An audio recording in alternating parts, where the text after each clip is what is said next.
Okay, I'd like to call our regular Board of Education meeting to order. If we could all please rise for the Pledge of Allegiance. I pledge allegiance to the flag of the United States of America and to the republic for which it stands, one nation, under God, indivisible, with liberty and justice for all. Next item, our mission statement. Bridget? Good evening. At Richmond Community Schools, we provide a quality education and empower students to be successful in a global community. Andy? Here. Chris? Here. Dan? Here. Jeff? Here. Tracy? Here. Margaret? Here. And I am here. We have a friend. Thank you. Before we move on to the rest of our meeting, I just want to take a moment. A former parapro from Richmond Schools, Penny Hooper, passed away yesterday, so I just want to take a moment to remember her and keep her family in our prayers. Okay. Next, approval of the agenda. I have a new item 11D, and that's the high school art trip to New York that I texted everyone about yesterday. So if we could add that, and then a motion would be in order to approve the agenda as amended. So moved. Support. Okay, it's been moved and supported. Any discussion? Hearing none, all those in favor, aye. Aye. Opposed? Motion carries. Next, our True Blue Moment. This is a portion of our meeting every month where we take the time to honor and recognize great things that are happening in our school district. And this evening, we have three things that we are going to honor. The first, Michigan Heart Safe Schools Award. Don't know if he's here yet. Mr. Bordeaux, he's not here, so if we could go to B. Or you want me to just, I'm throwing you off, sorry. Did he know the meeting started at 7? Yes.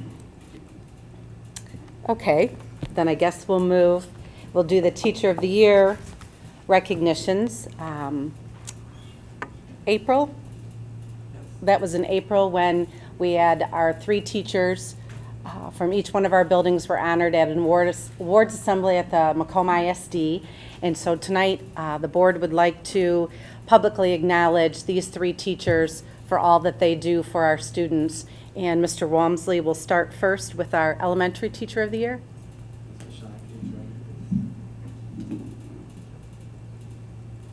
There's a Michigan author named Patricia Polacco who has written many books in her lifetime, books that students across this district know and love.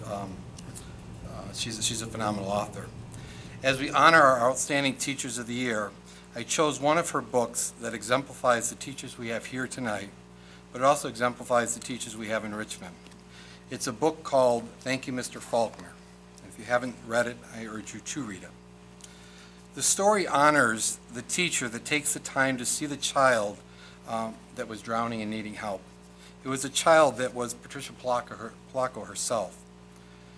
You see, Patricia was dyslexic, dysnumeric, and dysgraphic.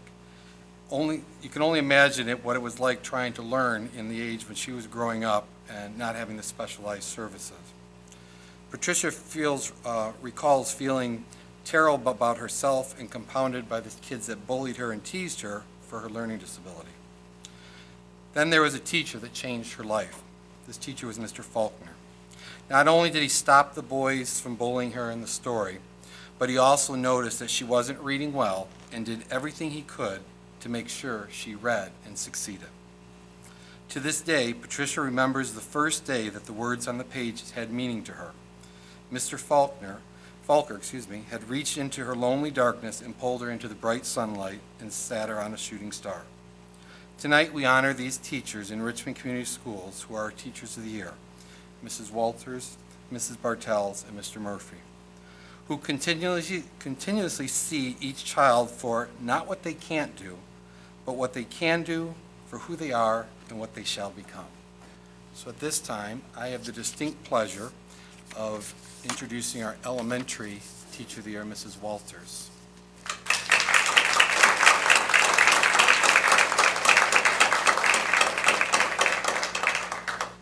being chosen as Teacher of the Year is not an easy feat. There's a lot of competition and things you have to do, especially going on to the county level. But I thought it would be important to read what students say about Mrs. Walters, as they're the ones that she touches every day. Jalen, a fourth grader, writes, "I think Mrs. Walters is a great teacher. She's taught me a lot about computers. She's always very nice to us and meets us with a smile. I really enjoy her class. She never lets you feel confused or lost.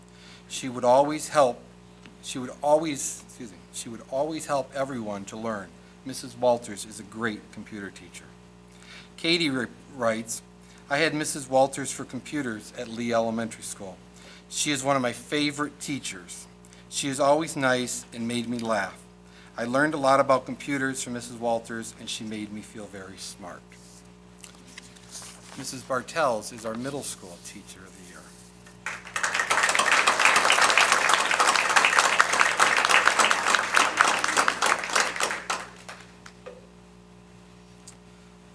I'm going to paraphrase one of her students. Kelly writes about her.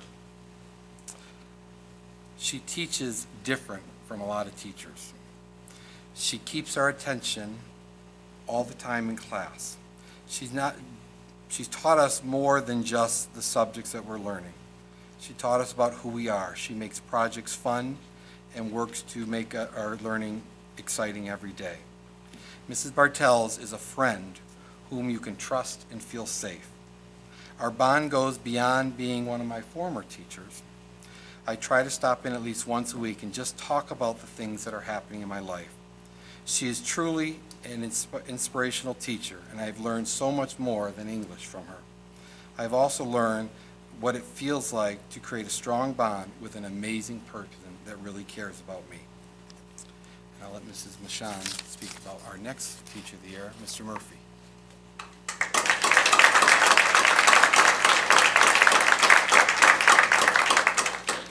It's a privilege and an honor to acknowledge Mr. Murphy as our Richmond High School Teacher of the Year and Macomb County High School Teacher of the Year. He has been with us for 11 years. He teaches in our English and Social Studies department. On a daily basis, Mr. Murphy uses a variety of research-based instructional practices.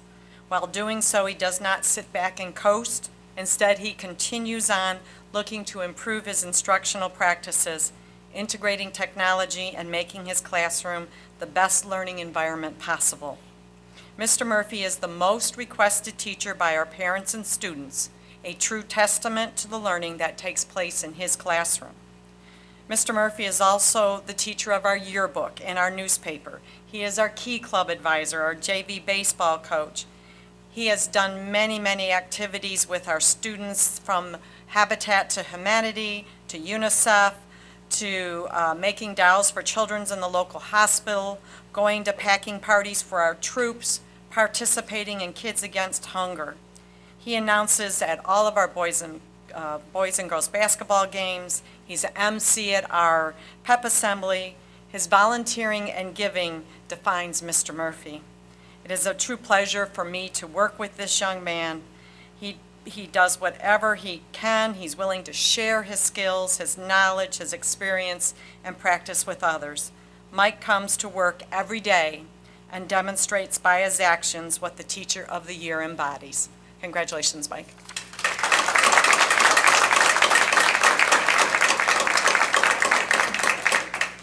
As we read each of the students' responses, or a part of them, in the application that was submitted, being an outstanding teacher or a quality teacher goes beyond just the reading, writing, the academics. It's about the relationships you have with students to encourage them and foster them to succeed. And these three exemplify what we have here in Richmond Community Schools. So on behalf of the board and myself and my administrative team, I have Mr. Faulkner's book for you, as well as certificates. So if you would be so kind to take the certificate.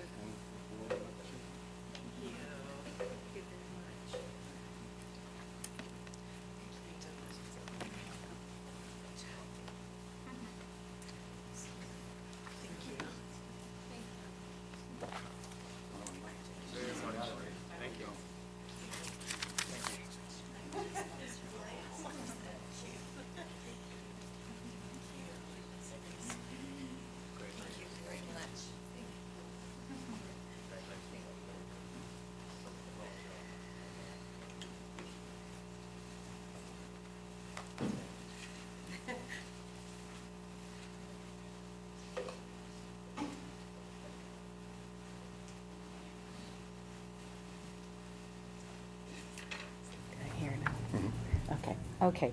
We're going to go back to our first True Blue moment, the Michigan Heart Safe Schools Award.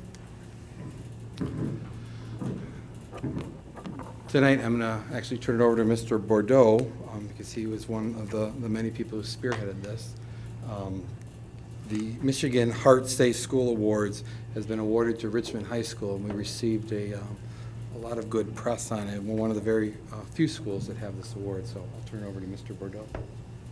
I would just like to introduce Randy Guillory, who's joining us tonight to present us with this award. He's coming from Troy tonight, and he's part of the Michigan Community Health Association. Mr. Guillory?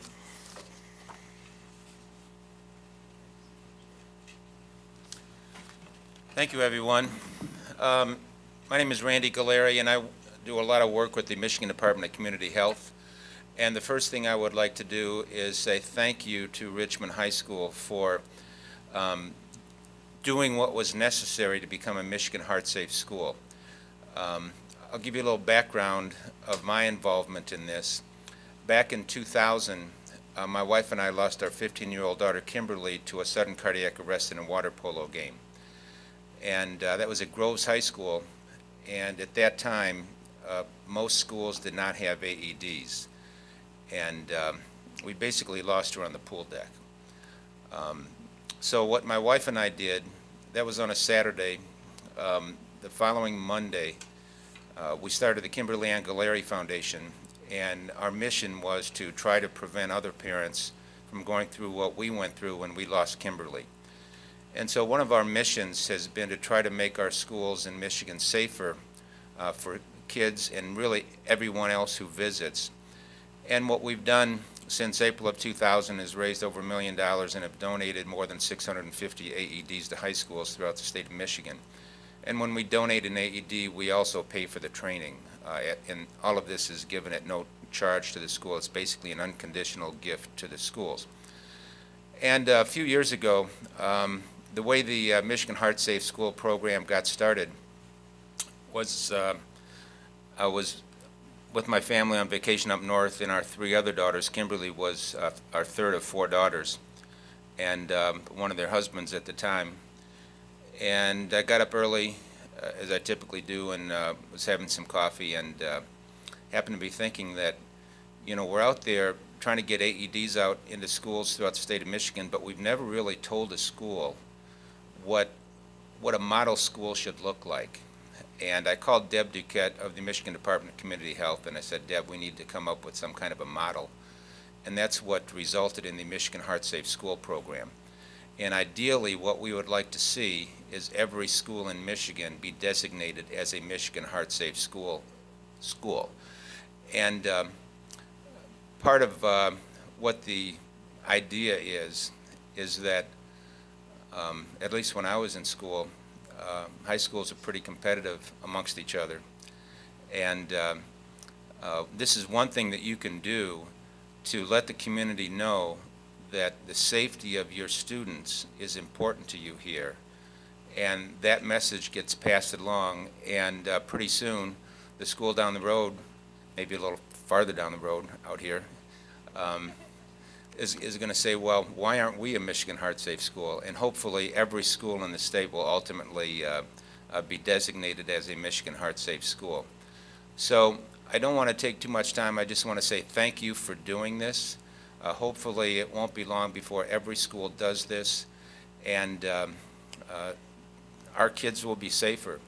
One of the things that we've been able to do is with the AEDs that we've donated, we have at least 6 saves.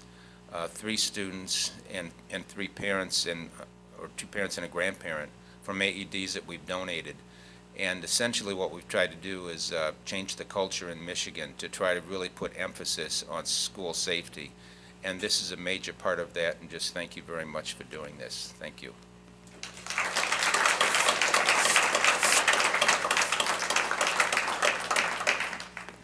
And there are a couple certificates and a banner. You want to? Sure. Show the banner.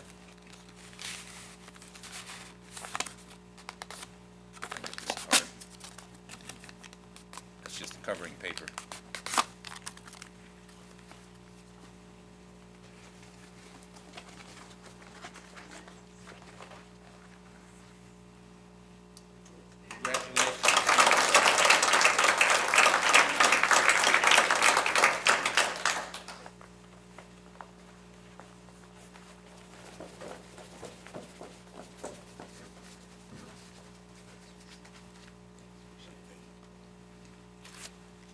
I just wanted to say something real quick about our CPR team and the support of the school that we had going through this. Beginning of the year, we offered CPR training through Richmond Athletics, EMS, and they came into the school. We had over 25 teachers and staff members there getting CPR certified.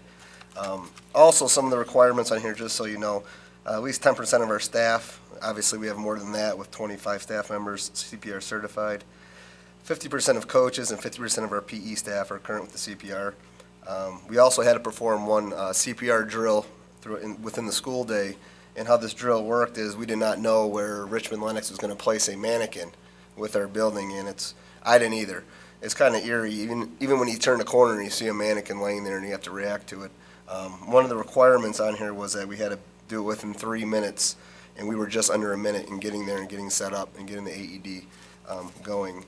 Our our CPR team, I just wanted to acknowledge, is Colleen Baumgarten, Tom Brown, Anthony Boink, John Schlater, Mrs. Germain, and Mr. Delore. So I just wanted to thank them for participating, and thank you for coming out, sir. Thank you.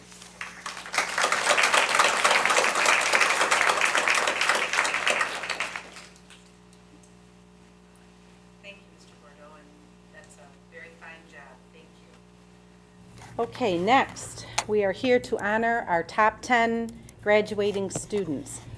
This is a night that's very fun for us as a Board of Education to be able to honor the best of the graduating class. And we are very proud of the accomplishments of these students, and we wish them well in their future. One thing I always like to do is just, if we could have all the parents of these students please stand up. Yes, that means you all have to stand. And from the Board of Education, we want to thank you, because we know that in order to have a child be successful, it's got to start at home.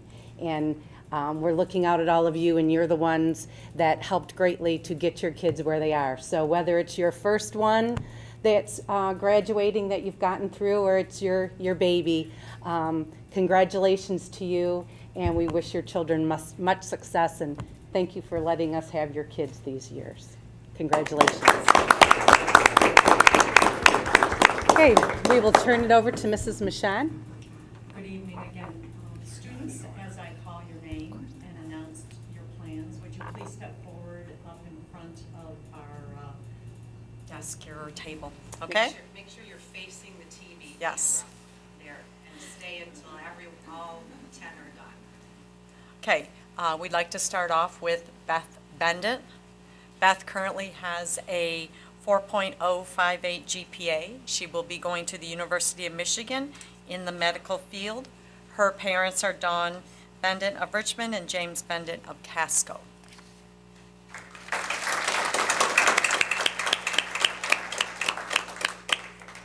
Megan Bishop. Megan currently has a 4.109 GPA. She will be going to Grand Valley State University studying speech pathology. Her parents are Greg and Sandy Bishop of Casco Township.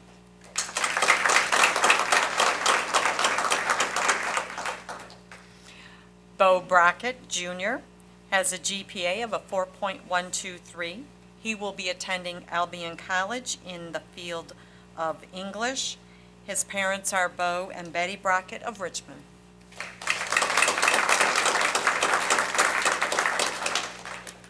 Sarah Campbell.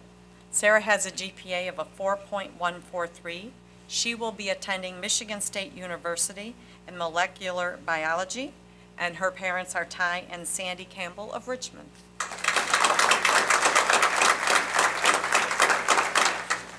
Ben Evans, or Benjamin. He has a GPA of a 4.138. He will be attending Western Michigan University in the field of chemical engineering, and his parents are Chris and Lucianne Evans of Lenox Township.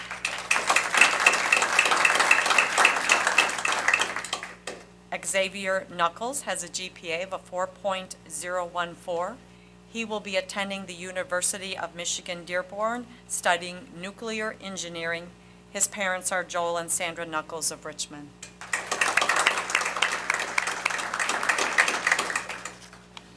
Jacob Schmidt has a GPA of a 3.920. He will be attending Yale University to study pre-med. His parents are Mark and Felicia Schmidt of Richmond Township. Allison Schweiger has a 4.073 GPA. She will be attending Central Michigan University, studying speech and language pathology. Her parents are Glenn and Molly Schweiger of Casco. Carolyn Schweiger has a GPA of a 3.883. She will be attending Oakland University, studying pre-pharmacy, and her parents are Pat and Donna Schweiger of Casco Township. And our last student is Nicole Ward. Nicole has a 4.037 GPA. She will be attending St. Clair Community College, studying radiology. Her parents are Tim and Jody Ward of Casco Township. And this is Richmond's high school, class of 2015, top 10.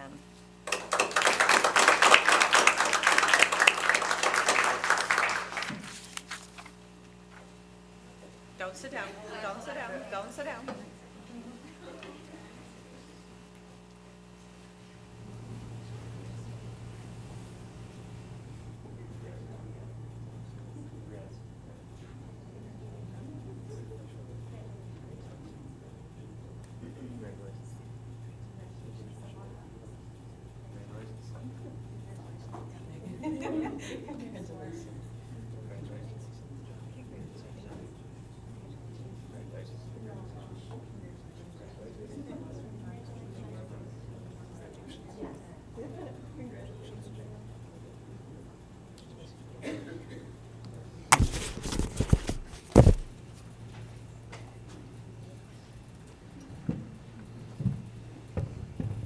Okay, one more time, if we can have a big round of applause for our top 10 students.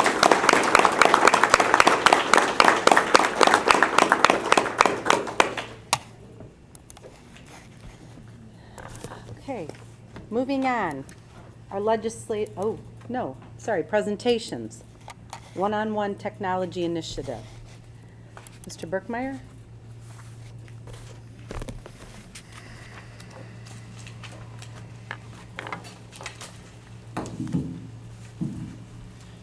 Good evening. I'm here to give an update and a presentation on the one-to-one device that we have selected for grades 3 through 12. I actually have a demo of the device there in front of Ms. Telto that you guys are welcome to look at. The only difference between that device and the one that we're going to be asking later for approval for purchase is that device does have a touch screen on it, and we are not looking at the touch screen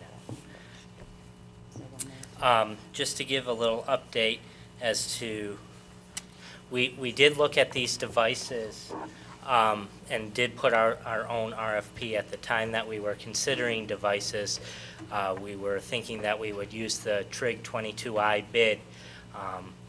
However, the device that was chosen through the Trig 22i bid, once we saw the price of the device and what was available, we thought it would be advantageous for us to put out our own RFP to see where bids came back, to compare prices, and we were actually able to come in under the state bid price. So that is what we'll be presenting tonight, which is on the next slide, HP ProBook 440G2. This is educational laptop meant for an educational environment. It has increased hinges and durability for that purpose. The device specifications. This is what we'll have on the devices. With our district license and along with the laptops, we are able to get Windows 8.1 operating system, which we will be converting all of our desktops over to as well.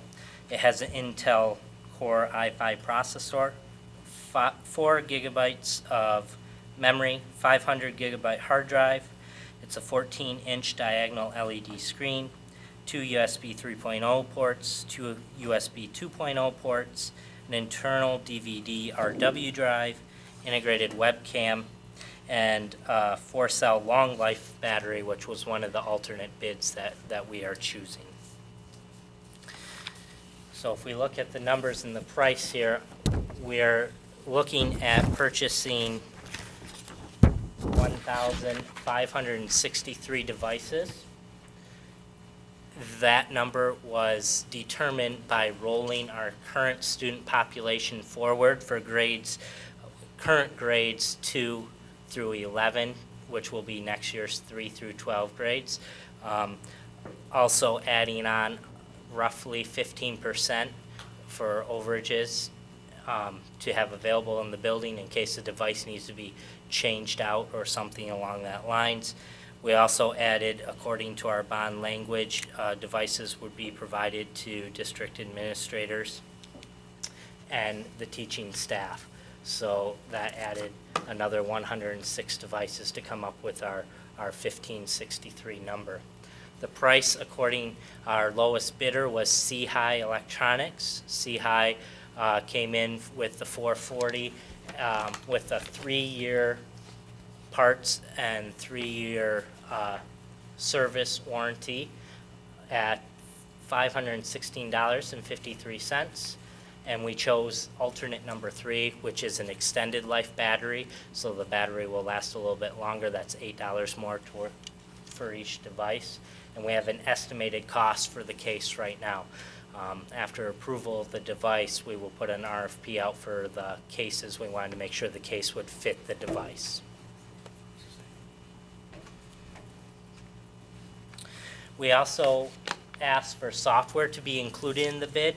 This is one of the reasons that we also wanted to put an RFP out. According to bond language, you cannot include the price of software in a bond device. However, if it is included in the device cost, which was how our RFP was written, then you can use bond money to pay for that software. So in our device cost, we have Absolute CompuTrace Premium with 3 years of support, Clean Slate license with a 1-year maintenance package, Fortress 101 license with a 1-year maintenance package, and Central Control license, which is actually just would only be needed for one computer. That is a control to control both Fortress and Clean Slate.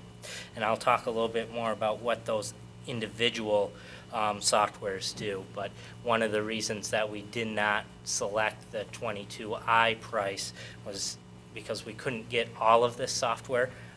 Clean Slate and Fortress was not available on 22i where CompuTrace was, but the price, again, also for our own RFP came under the 22i price.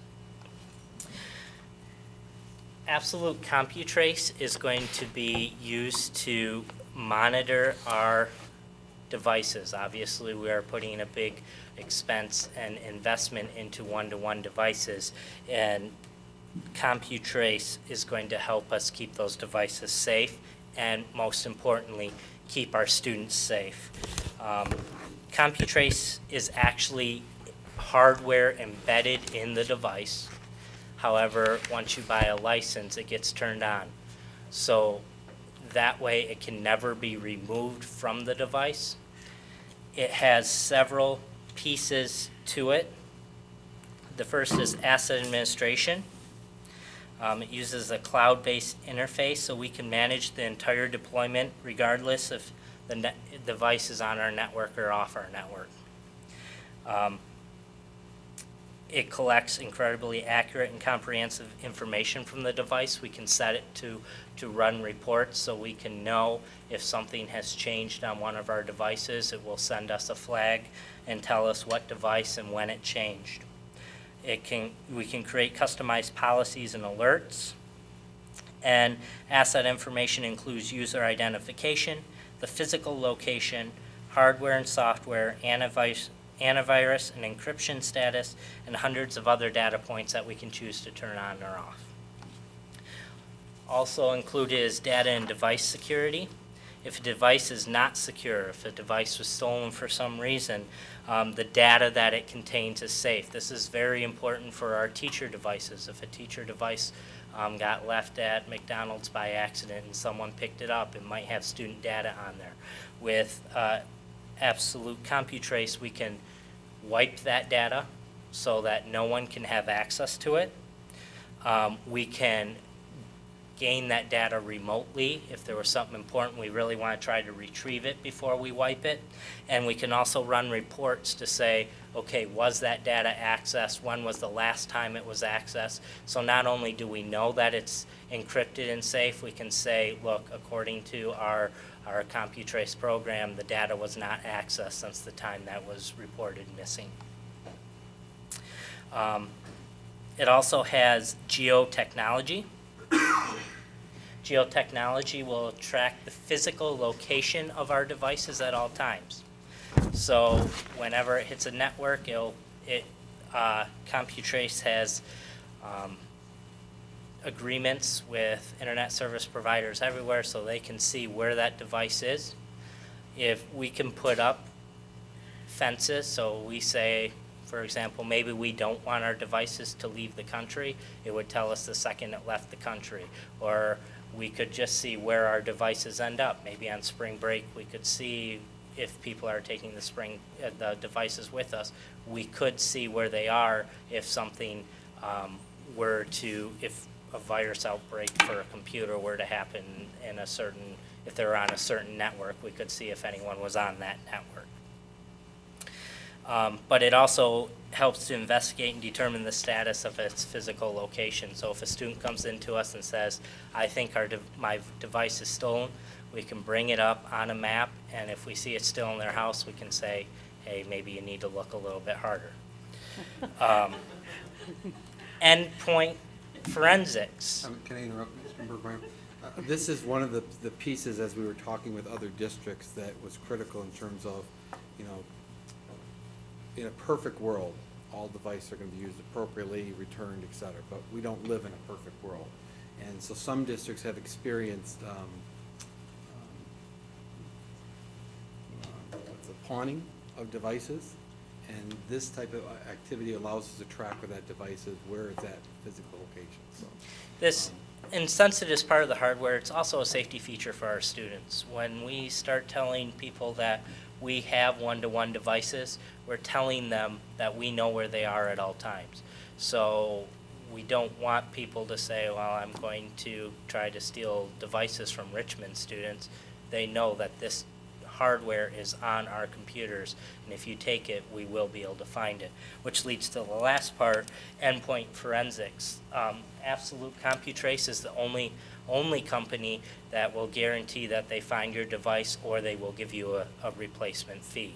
And they actually have their own detective group that once a device is reported stolen, we get a case number from the police, we turn it over to Absolute CompuTrace, and they take the device so we can't see it anymore. It is no longer our responsibility to find it.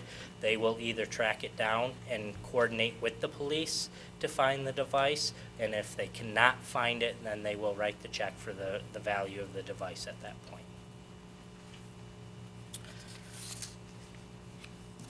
Clean slate. Our district currently uses deep freeze. Unlike deep freeze, clean slate is an even better option for keeping our hard drives safe.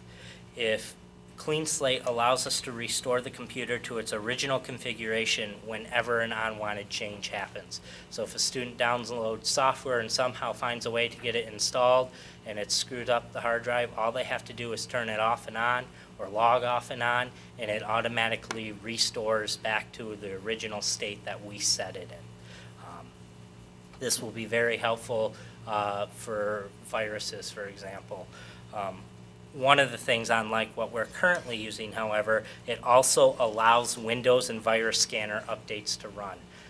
What we're currently using, you have to turn it off if you want to update Windows, and you get Windows updates all the time, and virus file updates all the time. This is designed to allow those updates to still continue to process even when the system is locked down. In combination with Clean Slate, we'd have Fortress 101, and this allows us to set device policies on top of some of the window policies. These are what the device has to abide by within its own writing. So we can tell it that we don't want it to download executable programs, for example, whatever policy restrictions we want to come up with. We can prevent users from interrupting the boot process. So as a machine is starting up, they can't try to start up their own operating system that doesn't have our items on it. Prevent access to command prompts, adding or removing or deleting icons. Our goal here is to create an image for the device that is consistent and all students have access to. So that way they, if we feel that there is an icon that someone really needs, then we would go through an approval process to add it to all the machines, because if one person needs it, it's our feeling that there should be a big group of students that are using that icon as well. Prevent the alteration or appearance of windows, so they can't put a screensaver up that's going to say bad words or have pictures that we don't want on there, and prevent installing or copying district software. And then the central control allows us to easily control Clean Slate and Fortress 101. So we can go through and set those policies, make sure it's pushed out to every device. That's the main purpose of the central control.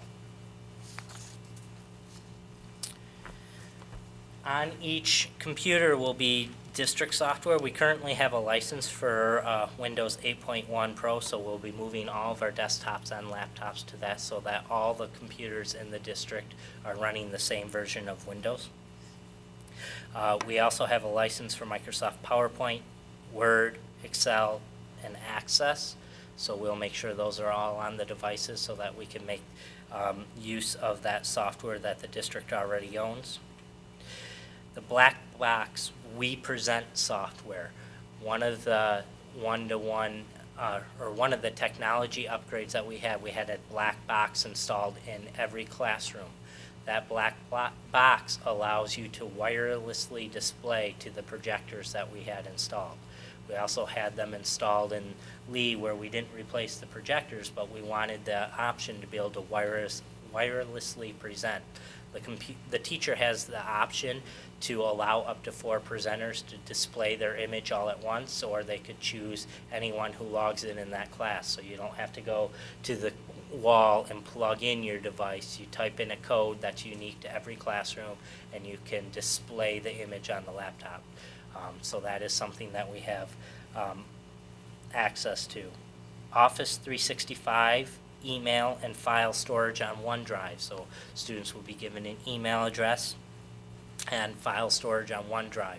Using OneDrive will free up our own server space. That way we can monitor what the students are, we don't have to worry about running out of the terabytes of space that we just had installed. And it'll also include shortcuts to district-utilized websites.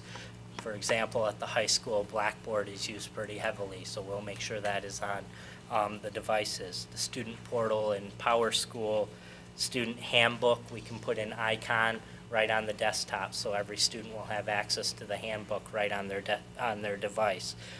NWA is used, so we'll have the lockdown browser on there. So this could be used for NWA testing, so we don't have to, or we can be more considerate of the labs that we have in the district. Discovery Streaming, which is a device that service that is currently provided to us through the ISD with thousands of video images and reading prompts. Destiny Library, our library software, we'll put a link onto that, and obviously the Microsoft 365 web portal. On the next slide, I put it just doesn't have everything, but it'd be an example of the nice clean look that we could put on so everyone's would look the same. We can decide what that image is once we create an image, and where those icons actually are, but it'd be a nice uniform look for all students. Student safety is obviously a big concern as we're looking at the one-to-one devices, so that is one of the reasons that we looked at the CompuTrace software. Not only is it important for us that students are safe and that our devices are safe, we want to make sure that everyone knows that we know where those devices are. Website filtering will be via a district filter such as SonicWall. And we'll also be adding computer and human monitoring of email and OneDrive accounts. So the district filter. This is part of the device policy. That means it will work on any network. If you have a hotspot at home, a Wi-Fi access point at home, it will work on that. If you come to school, and even though it will be against our board policy to use your cell phone as a hotspot, some people think, hey, I get on my cell phone, I get past the filter, you will still go to the district filter. So on the next screen, student, no matter what network they're on, they type in the email address. Before it goes to that email address, it's going to go to our server. And that server, our firewall that we'll be looking at, will then choose through our content filtering whether they can go to that site or not. Does not matter. That blue arrow where between the laptop and our server, it doesn't matter what network it is, the policy will be set up on these devices that it will always come to our server first. So if you're sitting at Tim Hortons and you're using their Wi-Fi, it's coming through our filter system. Sharp School monitoring. I mentioned human monitoring. Sharp School offers a service that will make issuing OneDrive and email accounts to students, Children and Internet Policy Protection Act and Children's Online Privacy Protection Act compliant. And the way they do this, they have a Word database.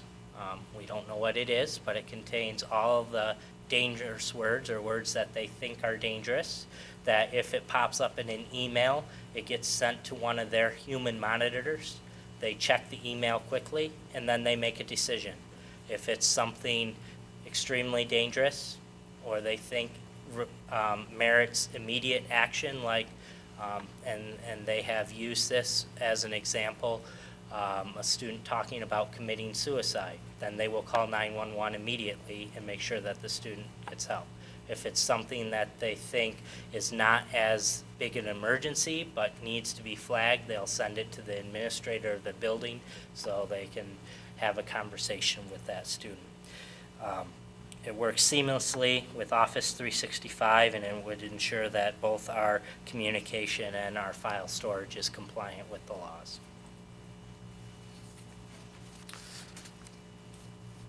So that is a basic overview of the device. With what we're asking later in the action items is for approval of the device, and included in that is imaging. So the devices will arrive in our district with all of the software and image that we want on there. We will physically label those devices and send them out to the schools, and I'll talk about how we'll get them into the students' hands in just a second. Just to give you an idea of where we're at then. So our next steps, the top part is this is our overall current budget for the one-to-one technology. The top part is our cost of the 3 through 12 devices, the HP 440, and then an estimated cost of $40 per case for those devices. So that gives you an estimated cost for that, for the 3 through 12 solution. I had a meeting with our K-1-2 teachers to talk about what solution would be best for our early elementary students. And since they're very big into group work and the development of language skills and working together, they thought a two-pronged solution in K-1 would be best. That would be group hybrid devices, so they wanted about 6 in the classroom that could serve as a tablet, which I have an example of what we currently have for a bid out in front of Mr. Toit. That is an example of one of the types of devices that that could come back, along with a smart table, which works with our smart platform there. So we have estimated costs for those devices for our K1, 2. At the second grade level, they wanted to start integrating the keyboard more, and they thought, while they don't want the devices to go home yet, they thought it was still a bit young for the devices to go home. They thought it would be beneficial to have devices on a one-on-one basis. So you can see at the second grade level, that device number goes up. So we have estimated costs for those. You add up all of the total costs for those devices, and then looking at our current bond budget where those funds are, we would still have a remaining funds of about $2,600 out of the one-to-one portion of the funds. On the next slide here, you can see the two RFPs we currently have out for bid. They close on Friday, so we'll be opening these on Friday. That is for the K1, 2 solution. The smart table, there are two pictures on the right-hand side pictured that, and then the Pro X2 612, which I also have a device here that is a touchscreen device, but the keyboard is removable for that device. So it can serve as a tablet, which the first graders thought would be very beneficial. And then we could start introducing them to keyboarding skills. For kindergarten, first grade, they could be introduced to keyboarding skills, and then by second grade, they'd be using the keyboard even more. Next steps after that, after Friday, we are currently working on our firewall filter RFP. Sonic Wall, which is our preferred filter, is no longer listed as a REMC bid, so we are putting an RFP out for that with the specs required so that we can make sure that it has the content filtering no matter what network it is on. Print management / printer solution. It's our vision that we have print areas where students will be given a code. Students and teachers will be given a code, or we're also talking about possible cards, access cards like our building access cards, where students can walk up, type up their code, and the items that they printed will come out. Or they can scan the card and do the same, so we're looking at putting our RFP together for that. Cases, as I mentioned, that is something we're putting together. Classroom furniture, we're looking for the possible need for charging cards, especially in the K1, 2 environment where the devices stay in the classroom. And then possible storage over the summer, what we might want to put our devices in to lock them up and charge them, keep them charged over the summer, along with what are our classrooms going to look like in the future. Desks aren't always most cohesive to a laptop, so we need to look at what that solution might, how that solution might change. And then the electrical infrastructure of our buildings to make sure that we do have some charging stations and the ability to charge some of the devices, and add a couple spots where we might need printers, we might need to add some electrical. We also have to look at changes to the student handbook and board policy, and those will be coming for review at the next meeting. The devices themselves will be handed out at what we're going to be calling District Blue Devil Days. Each building will have a Blue Devil Day. They'll be doing things, this will be a welcome back orientation for the students. These are just some of the things that they will get, their schedules, have their photos taken, get their IDs printed. But as part of that Blue Devil Day, there will be a device orientation for both students and parents. So that way parents understand the safety features and what we're talking about in these devices, and students understand how to care for the devices and what they're going to be used for. And then after they have attended that orientation, there will be a device checkout location where they can check out the device, and it's our hope they will have a few steps that they'll have to follow at that point up to set up their OneDrive account. So we'll have it all mapped out so they can go into a room at that point after they get their device, set up their OneDrive, make sure everything's working before the first day of school. Questions?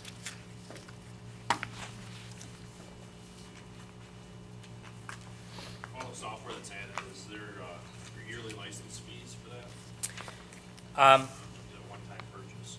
The CompuTrace is a 3-year fee, so that is included in our bid currently. The Fortress and, yes, Clean Slate will have a 1-year maintenance agreement that we'll have to add on.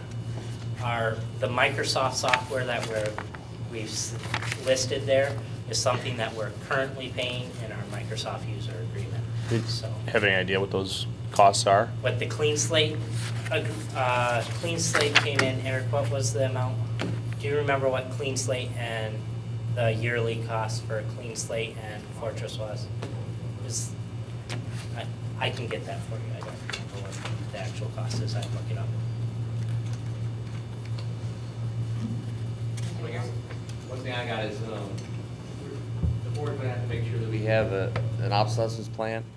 You know, I don't know when these gonna go, 5 years, 6 years, but we're gonna have to start budgeting money every year to either replace some that are lost or whatever additional costs we're gonna have.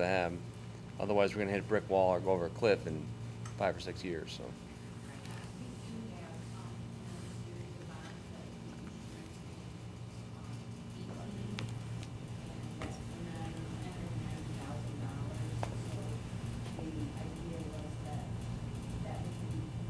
For a device renewal. Okay. And I guess the other question I got is, you mentioned it briefly, but are we gonna put some sticker on it that says property of Richmond Community Schools, or call if found, or? CompuTrace actually provides stickers for us that will put a number on them to a hotline number.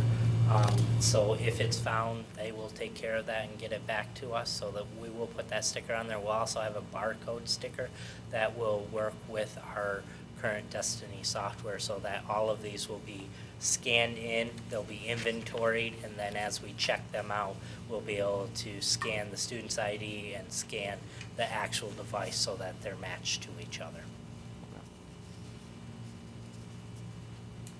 Anyone else? Yeah. Can you explain why this device was chosen over like an iPad or a Surface? Well, one of the biggest reasons is functionality of the device. When we started having meetings with the teachers, the ideas that teachers wanted to use the device for far outgrew what an iPad could be used for. When you talk to doing research and writing papers, for example, it's not as common to write a paper on iPad. On top of that, as we continue to gather this list of possible ideas as to how the device would be used,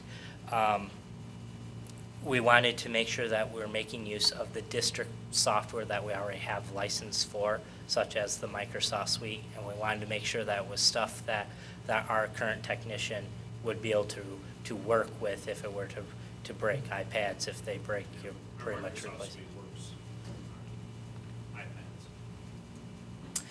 Not the full suite. The 365 is a limited suite.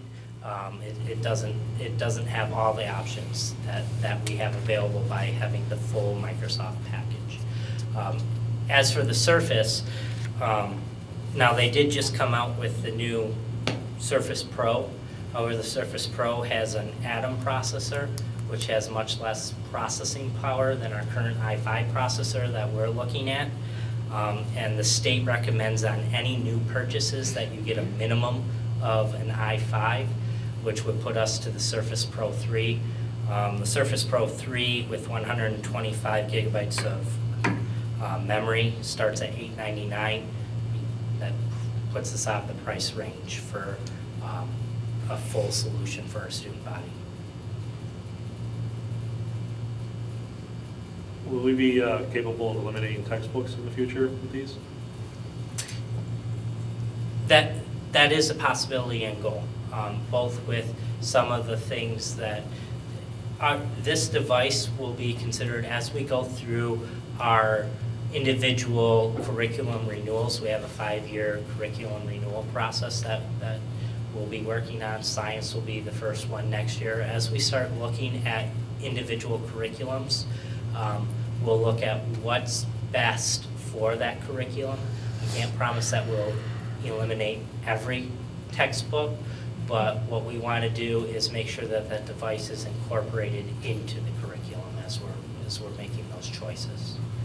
Legally, what we can do is if we have 100 copies of U.S. history, there are companies out there that will scan it and create an icon for you. But those 100 copies, we only can license and put that icon on 100 computers because of the copyright laws. So those 100 books would need to be put in a closet, if you will, and we can issue 100. But it's just a PDF of the book. Software company, or excuse me, textbook companies as they're out there now, the online versions are interactive. I hate to compare it to my stuff that we all just went through, or are still going through, but it's got interactive tools that will go along with the book. Whether it's links to go to, if it's a science book and you're talking about weather and it's going to the National Weather Service, or the Smithsonian Institute for Historical Books. And many of those have 5-year cycles as well, so To be, those get licensed would be by. things that we would be looking at during that review process. Yeah, it would be nice to be able to lighten some of the load that some of the kids are carrying on their bags. I agree, Some of and, these backpacks I and, see. and as we look at the Here you case, add a the laptop case, to it. the case that we look at for these devices will obviously fit and protect the device, but we want to make sure that they're student-friendly cases as well. And it's our hope that as we're working through this and working with teachers, and one of the things that the district is using is Atlas Rubicon as we're writing our curriculum, that we're writing curriculum. A lot of the things that teachers are using, our teachers don't teach from the textbook as it is. So if we have a way to share that in OneDrive as Microsoft Office and OneDrive is a perfect way.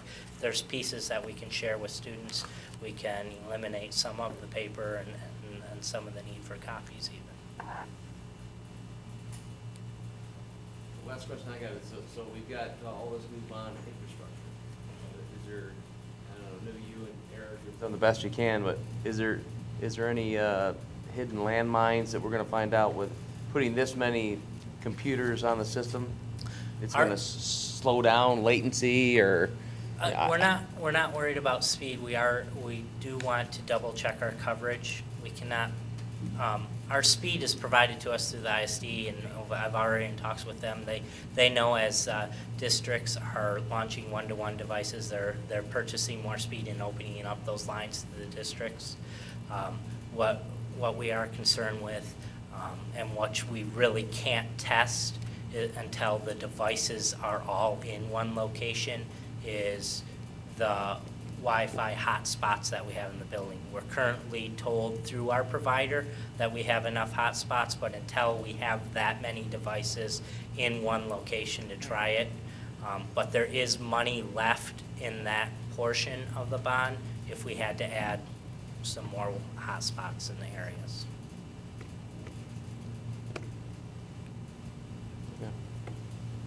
I guess so are we gonna test, we're gonna load test it before we issue the computers? Or that's not really feasible since we don't have enough bodies to set them all up? It takes bodies and people, it literally takes people surfing and doing the work that the students are going to be doing in order to do that. So realistically, we found out we had a problem, how long is it gonna take to add the wireless access points? A month, or? We just don't wanna have a debacle that we're in February, we still don't have, Can we test it through their iPhones now? I mean, don't some of the kids use the hotspots anyway now? Some of the students, You know, if we opened it up, they We- could, they could test it. I'm our sure they'd love to. current content filter, we do not allow guest access on our current content filter because the policy does not get pushed out to the iPhones Okay. or Android devices. So we don't want to open up Wi-Fi to students with free reign without being able to. That's one of the reasons we're Because we don't have upgrading our those content filters on it filter. right now? What's that? Because we don't have those word filters and things of that nature on it right now? Because we don't have the Sonic Wall or Sonic Wall-like content filter in place. Our current filter won't push out to Android and Apple phone devices. I guess I got another question now when I think of this. Is there enough manpower, or can Eric get all the computers and have them all ready by the beginning of the year? Or is it too much for one person to do, or? The devices will come to us, my understanding, Eric, with the image, correct me if I'm wrong, the devices will be ready for students. What we have to do is barcode label them and have a little sheet essentially that the students will need to follow to set up their OneDrive device already created. Essentially what I'm going to do is work with CI, putting together the image. When the device gets back to the district, the student will power the device on, and they'll have to go through a couple steps. Nothing really big, just log on like they normally would in this environment and set up like Anthony had stated earlier, to set up their OneDrive account. But essentially the company that we're purchasing the devices from will be doing all of the work as far as imaging and getting the devices set up. Like I said, I'm going to work closely with them, making sure that all the technical aspects of the device is ready to go for the students when they pick them up. That was another advantage of putting our own RFP out. That imaging service is not something that you can bond unless it's included in the device cost. So what we included in our RFP specs where we want all this to take place, so the device cost reflects that, and that's why we're allowed to use the bond dollars. Thanks. I do want to point out that when you purchase a device from the TRIG grant in the past, you got a, what's the term I'm looking for? It's not an incentive? An incentive. An incentive, they would send you a check back for every device. That incentive that we anticipated to get back is less than the amount of savings that we would gain by doing our own RFP.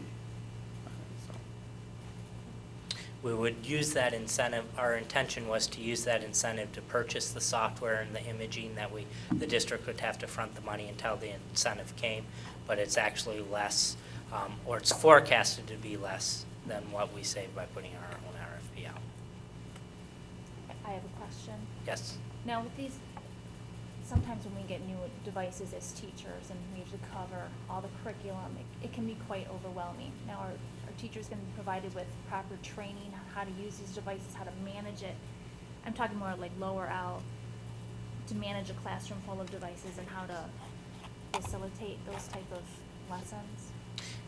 Technology training is something that we're currently, as we're doing our district planning process for next year in our Title II, that's one of the areas that we are looking at to make sure that we've got relevant ongoing training for the teachers. When we held our district improvement meetings, that was something that was mentioned often, so that's something that's going to be put in the district improvement plan to ensure that we have the funding through our title funds to continue the training with the teachers. I know working with the elementary school improvement team, I think there's 5 of them, Autumn was on that. We had a conversation about at every, whether it's the staff meeting we have or the PLC days, a portion of that time is devoted for technology, so it's an ongoing. It's not, I taught you on September 2nd, good luck and you're on your way. No, it's got to be a little baby steps throughout the year, because we're going to come across things that, depending on people's comfort zones, that they're going to need a little more support in. I know that was one. So I'm guessing a similar model would be put in place for the middle school and high school as we launch these devices. Anyone else? Good. Thank you. Okay. Moving on, our 2015-16 budget discussion. Thank you.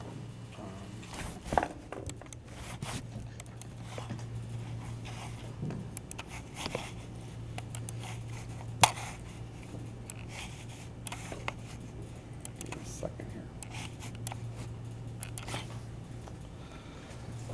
A couple of weeks ago, we talked about various categories that when we start looking at the budget, and one of the categories we talked about was starting, and I used the example of a bullseye, and starting in the center and talking about what is our core mission, and it really is that classroom instruction.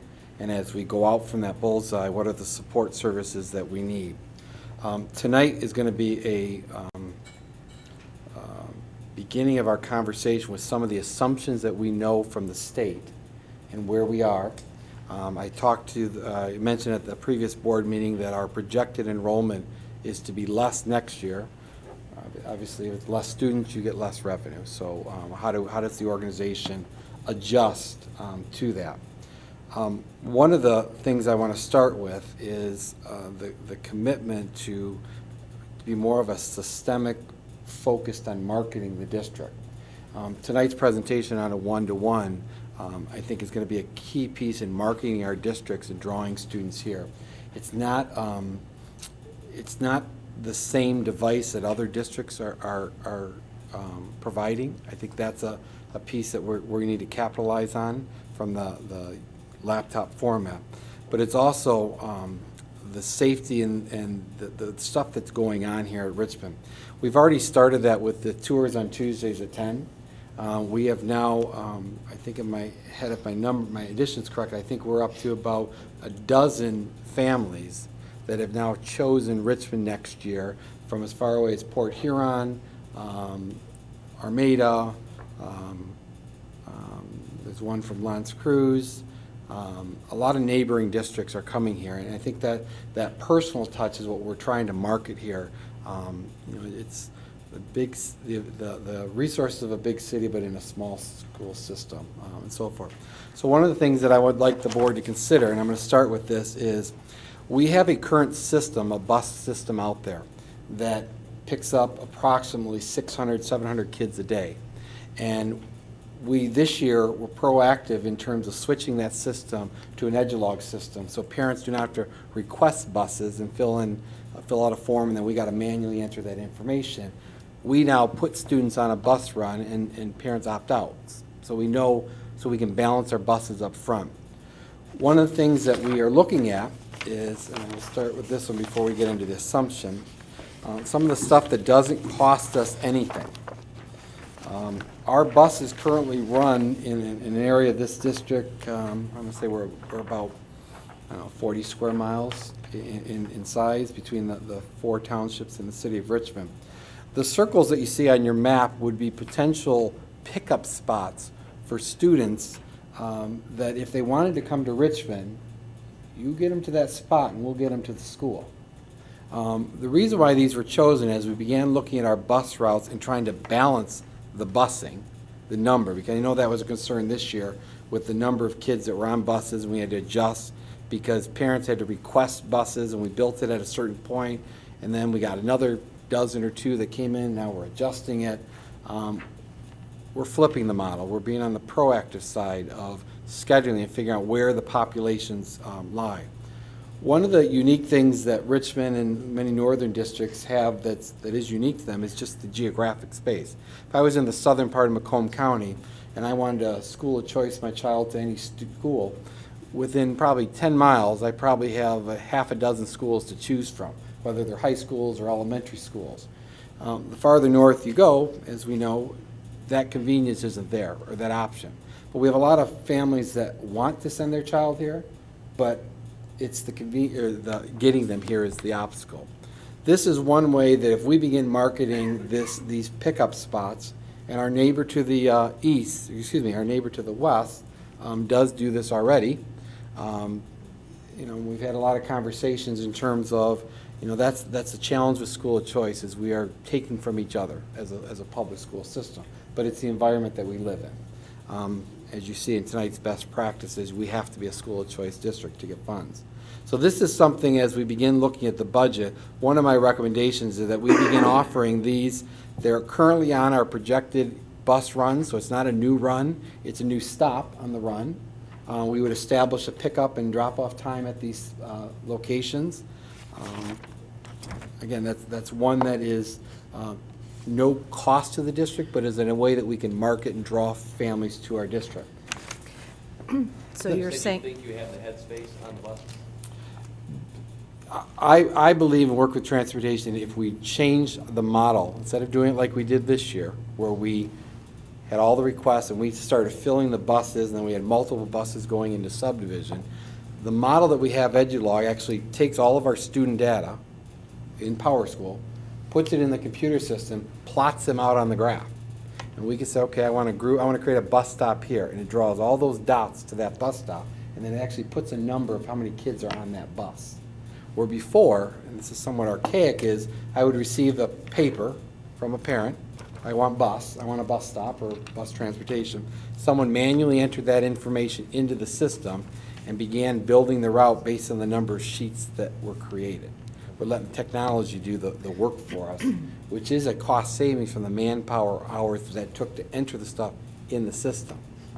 The benefit of using the system, EduLog is for the current system that we use, is it pulls in all student information. So if I have a student that has health allergies or is allergic to bees, that's provided to the bus driver to be aware so kids are safe on that bus. Or if something were to happen, we can react and respond.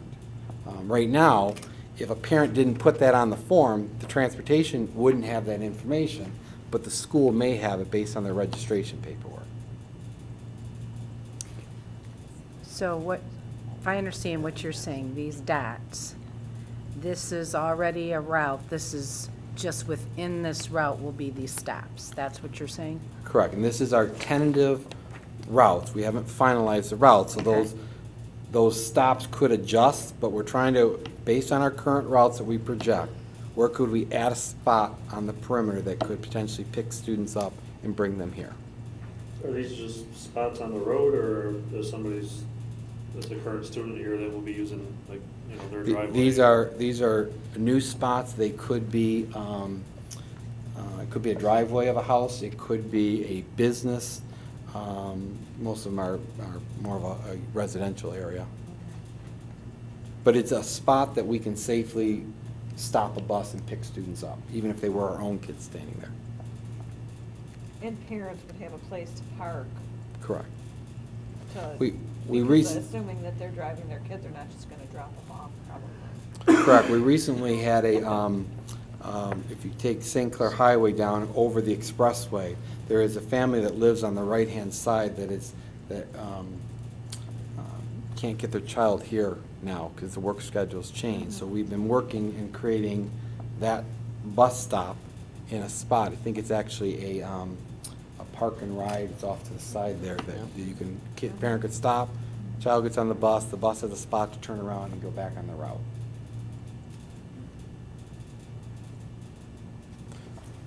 Wow. So I'm going to start talking. How wonderful to finally do this. Thank you. So Been as we talking be, about it for 5 years.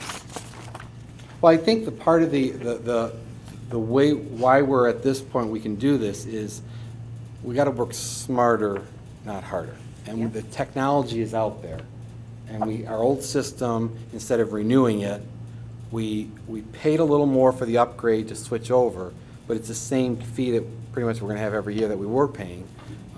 This allows the system to do the work for us. The other piece we began looking at is how do we utilize our buildings with a projected decrease in enrollment. It doesn't cost us anything, but it can create some cost savings. So one of the things that I want to pass out to you, and I apologize, I need to get an Elmo or something up here. My scanner was not working in the office, but you'll have 3 maps of the buildings.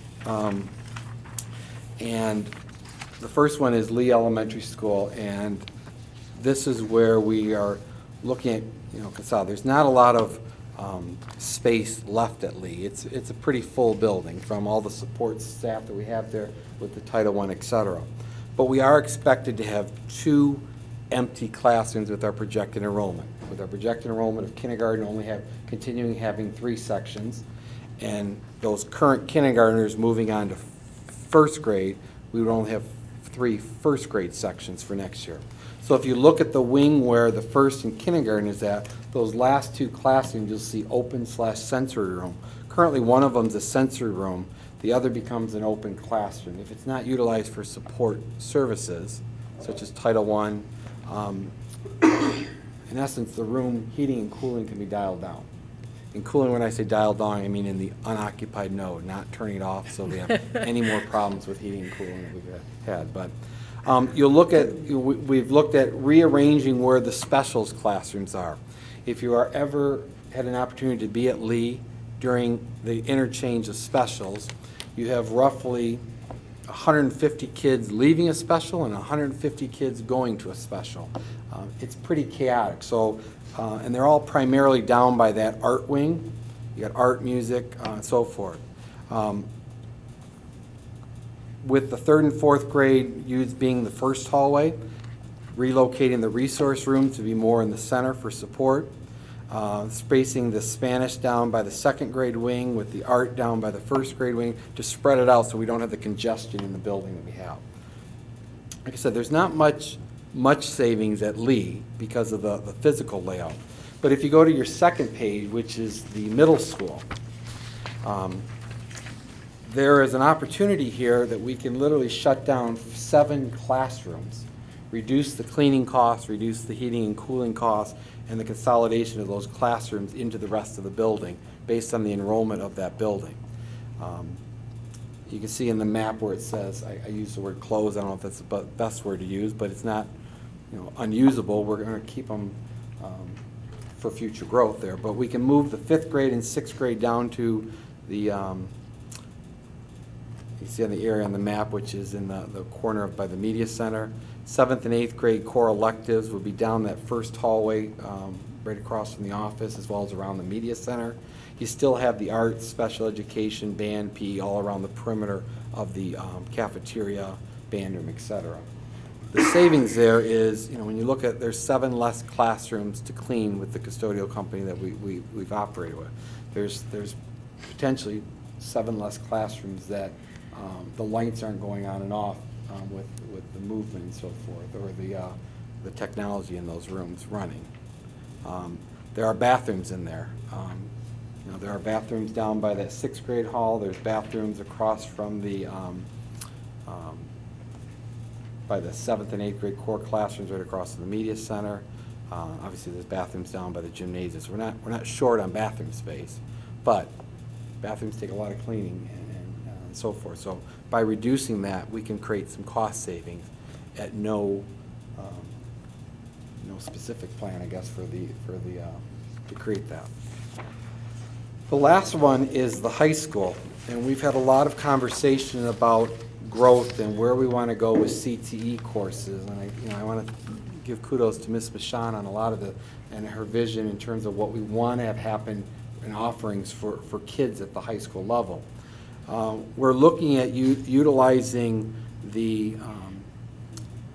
this side of the building, the hallways here, with our combining math classes together, English classes together.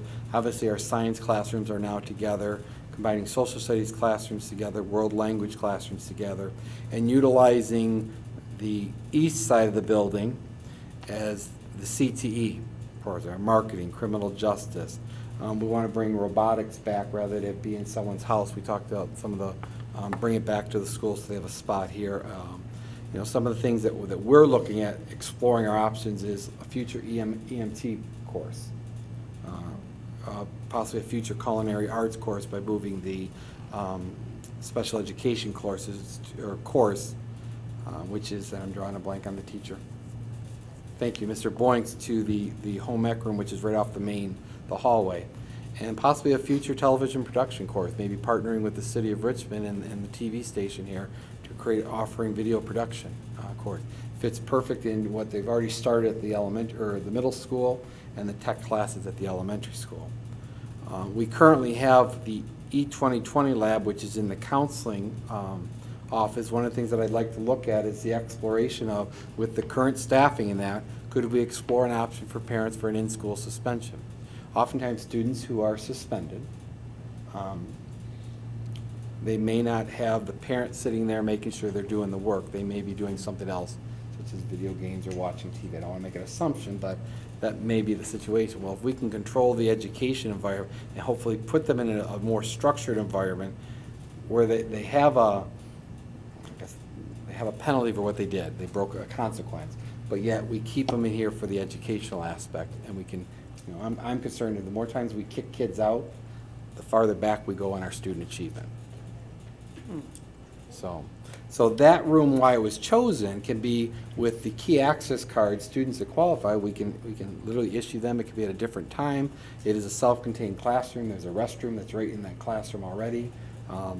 There are some things that we need to do, like, there's whiteboard stuff that we would normally do in the maintenance of a building, but that's where we're looking at relocation. So we would utilize the building differently with the idea where those classrooms of potential future growth would be not currently being used. Or if we needed people who wanted to, that's one of the conversations we need to talk about, is the renting of our facilities and how much we want to get into that. If that's the avenue that we're going towards and we want to, this provides opportunities for rental spaces that aren't in instructional areas. And you figure that part of your building, which is your east side of your building, is primarily used by the community after hours, other than the auditorium area, this area where the classrooms aren't. So this in-school suspension, interesting idea, something else we've talked about for 4 years. Are you saying that this is part of this no cost, we could do something like this? Are you talking about next school year? What is this little? I would like to see that room up and operational next year. With the amount of students, and I shouldn't say the amount because it sounds like we have a lot of students, Right. but we don't. But the students that we have had to suspend, whether it's just not even a severe suspension, just something in the normal course, the option for parents is it's here or at home. Right. Here, the learning in some fashion is going to continue. At home, we can't control that environment. And who would manage that, those kids when they're in that room? Currently, we have a parapro that manages them now, oversees them. They're assigned to a counselor. On a suspension, we'd have to look at the type of suspension and who would be in that room. But this is one that I would like to explore because I think we're losing kids, and kids are going to make bad choices. They're going to make they're kids, all right? How we deal with them and how we respond is, I think, our role as the school system. And I think for a lot of our administrators, their hands have been tied because there hasn't been somewhere for them to be other than home. And there is a consequence, because, we don't want, that child that's disruptive, I don't want to put them back in front of a class or teacher, and they're continuing disrupting the classroom, but we've got to see if there's a way that we can change the behavior.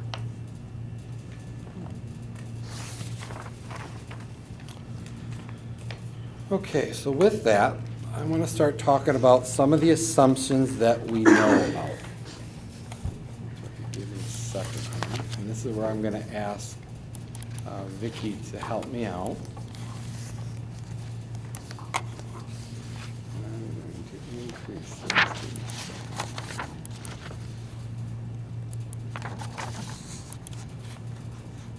We're going to start on the left side, which is the known revenue. Sure.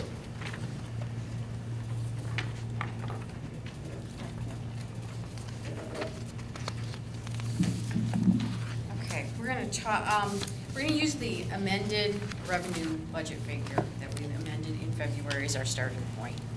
And then we add and subtract revenue items from that, to come up with a projection of where we're going to be. So if we look at the first line there where it says add best practices funding $20 per pupil, we use the governor's budget projection, or what the governor presented. It has not been passed yet, but this was, we considered the most conservative budget, was the governor's. So in his budget, he had best practices funding, which this year was $50 per student at $20 per pupil. We took that and multiplied it by the amount of students we're projecting for next year, and that's how much our best practices will be next year. A little further down, you see on number 7, that's where we backed off the best practices, which was $50 per student for this year. And we used the student figure, our student FTE count that we have this year. So those two just show you what we're taking off and adding on. The next, number 2, is the adding the fiscal year 2016 foundation increase of $75 per pupil at the number of FTEs that we have projected. So that's 107,000 additional dollars. Then we have an increase in at-risk funding. The governor has proposed a 30% increase in at-risk funding, and an increase of our at-risk funds would be approximately $40,000. And I also understand that it's a little more flexible on how we can use those dollars, so they will be, we'll be able to maybe do some more things that we weren't able to use the funds for this year. Number 4 is the 147D MIPSR's one-time funding liability. There's a huge, in the retirement system, there's a huge unfunded liability.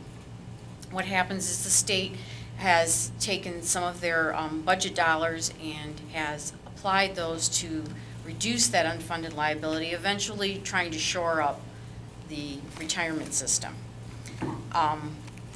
They gave us some dollars and then decided that they weren't going to fund that portion. There's 3 147s. There's a 147A, a D, and a C. And we're getting these A and C still. The D, they only gave us 2 months worth. So on this side, we're subtracting that out, but on the expense side, we're taking that offset, corresponding expense off. So it's kind of a wash for that.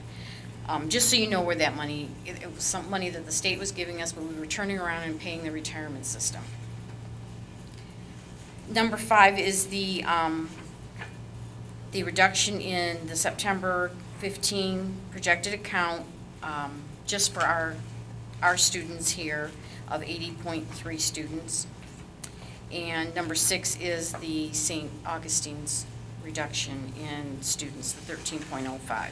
So that's a total of 93 students.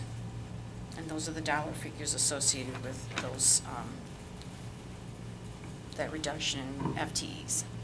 So I think it's important to note that this document is really our starting point, and it is really a fluid document. Because until we start getting finalized numbers from what the budget's going to be that we're going to get from Lansing, that's going to go up and down. And I'm going to talk a little bit later when we talk about the legislative updates, what, there hasn't been a release yet of what they have a consensus agreement as. There has been leaks from the committees, but that may change. And that starting point of where our revenue is going to be the most fluid as we have the conversation tonight and in June 8th, and then when we have to actually finally build the budget on finalize the budget, on June 22nd. So don't hold me to the date. I think it's the 22nd. I see this process changing and evolving. What I'm going to show you on the expenses, some of the assumptions and recommendations that I'm looking at as we begin building this budget and why. So I guess, is there any questions on the revenue side at this point? Nope. We've heard that the 31A funding is a little more flexible in what they're allowing for with the goal, that's the at-risk funding, 31A. With the goal that we're improving reading and what's at the high school level? College readiness? College and career readiness. So the items that we're tagging towards that 31A or charging towards it have to focus on that, because if we're not hitting our reading goals and we're not preparing kids for college and career readiness, the idea is those funds potentially could be taken, and we don't want them to be taken. So there is some strings attached, but right now, not as much as we've had in the past. What I want to start with is on the expense side, and I purposely have not put names on any of this because at this point, we don't have specific names yet. When I talked about the staffing and the special ed, there's a lot of factors that go into play here. So for instance, in this year's Title I budget, we had built in multiple paraprofessionals at the Title I because we had a larger percentage of carryover than we've had in years past. That carryover in our allocation is less next year, and we knew that was going to have to be a reduction at some point. So we opted this year to put paraprofessionals in. We currently have some unfilled positions. So those may not get filled, and that money that was allocated may go to a position that was only filled for half the year next year, so we'll have the full cost. But we currently have 8 Title I parapros in the budget. We do not have 8 built in, but a reduction of 3 of them, and then whatever money is left would cover the other half of the parapros for next year, the full year coverage. So for instance, I know we had one that started in January. That's only a half a year of expenses. I'll have a full year of expenses next year for that person. When we start looking at teacher allocations, this has been a very tedious process with my administrative team on this one in looking at every class, how many classes we have that we're offering students, what's the enrollment of those classes, etc. This current budget is basing the average class size at the elementary school at a 1 to 25 ratio. And what that is your total student population in the building divided by the number of general ed teachers, not your support staff teachers, general ed, and it comes to a 1 to 25. That means there are going to be some classrooms that are up above that, and there are some that are below it. Middle school, this budget projects a 1 to 23 ratio, and high school is a 1 to 27 based on the FTE. There are classrooms, again, that are lower and higher because of the uniqueness of it, especially at the high school level. You know, if we've got an AP class that has, and I'm picking this number out of the top, 24 kids in it, I'm not going to say we don't want to run it and lose AP course offering that may cause students to choose other options for schooling. Right now we have one section of the AIS program that's budgeted for next year. That was a concern that we had at the beginning of this year. Mm-hmm. We've got the kids to have one section. We haven't heard yet back from our maiden. We're still waiting. So we're moving forward with our budget process in terms of what we know we can run, because we don't want to have happen what we started this year thinking we had 2 sections, right, and then at the last minute we had to pull the, I don't want to say pull the plug because it wasn't, but we did, and condense it down. So when you look at this looks at a special education reduction, looking at, again, this is where the caseloads really manage the staffing of a 1.0. We have a middle school of a 1.0 reduction, high school of a 1.47, and an elementary of a 1.30. Teacher placements go out, 10 of assignments go out June 1st, which I think is Monday. Our plan in looking at this is how do we put the highly qualified teacher that we have, and it may be some teachers are split between buildings to create a full-time position. It may be that we have some part-time positions, and in that case, we get into following contract language in terms of, and Teresa, I'm going to call on you, that I can't force someone to take a part-time position. So they may choose to be laid off, and now I got to post for a part-time position and find someone. Well, if that's the case, then when we get down to that bottom line, when we get there with that unemployment cost, that's going to fluctuate because I won't know who's in that situation. Okay. With the St. A's reduction of students, we roughly have 5.3s from the art, music, tech, PE, and Spanish that they're part-time. So what we've been working on as administrative team is could we consolidate, maybe they teach 2 hours at the middle school Spanish, and then they come over for the rest of the day for elementary, so they're still traveling between 2 buildings. There are some cases where it may only be a 0.7 position because there's no pairing because of the student requests that we've put in and trying to match student courses to the needs. Questions so far at this point? So when you're speaking to that particularly, that doesn't mean that we're eliminating, when we just brought back art, that kind of thing. That's not No, at no, all what you're speaking what to. we're, the proposal as of right now, where we're going with this, is our 5 specials are remaining. We are not, I'm not recommending cutting art, cutting Spanish. It's building on the programs that we have, and it may be the consolidation in terms of building assignments may change. Okay. The piece that, it's not complicated, but it's a piece that we have to look at is, we have to follow board policy when we lay off and recall, as that's now, it's one of the things the legislators did to us as an organization, as schools across the state, is we had to adopt policies on how we lay off teachers. Part of that is based on evaluation, is a piece of it. So I have that aspect, and if you'd like, I can get you a copy, otherwise you can, we can look at the policy at a later point, but as we finalize evaluation and get to this point, that's where the conversation is going to be, what teachers are affected on a teacher end. As I scroll down here, you're going to see the student activities director. If you recall, at the beginning of the year, we had a consultant. That amount was in the budget this year. It won't be in the budget next year. So there's a piece of it. We have on line, as I'm going across here, line 9, we have a reduction of 1 special education parapro. Currently that position is unfilled. The idea is next year, as we move kids to whether they're coming from the elementary school or going to the middle school, we adjust the paraprofessional staffing to meet the kids' needs that we have. Looking at the needs that we have, when I say my team, I'm looking with Shirley and the administrator, we feel we can reduce 1 parapro.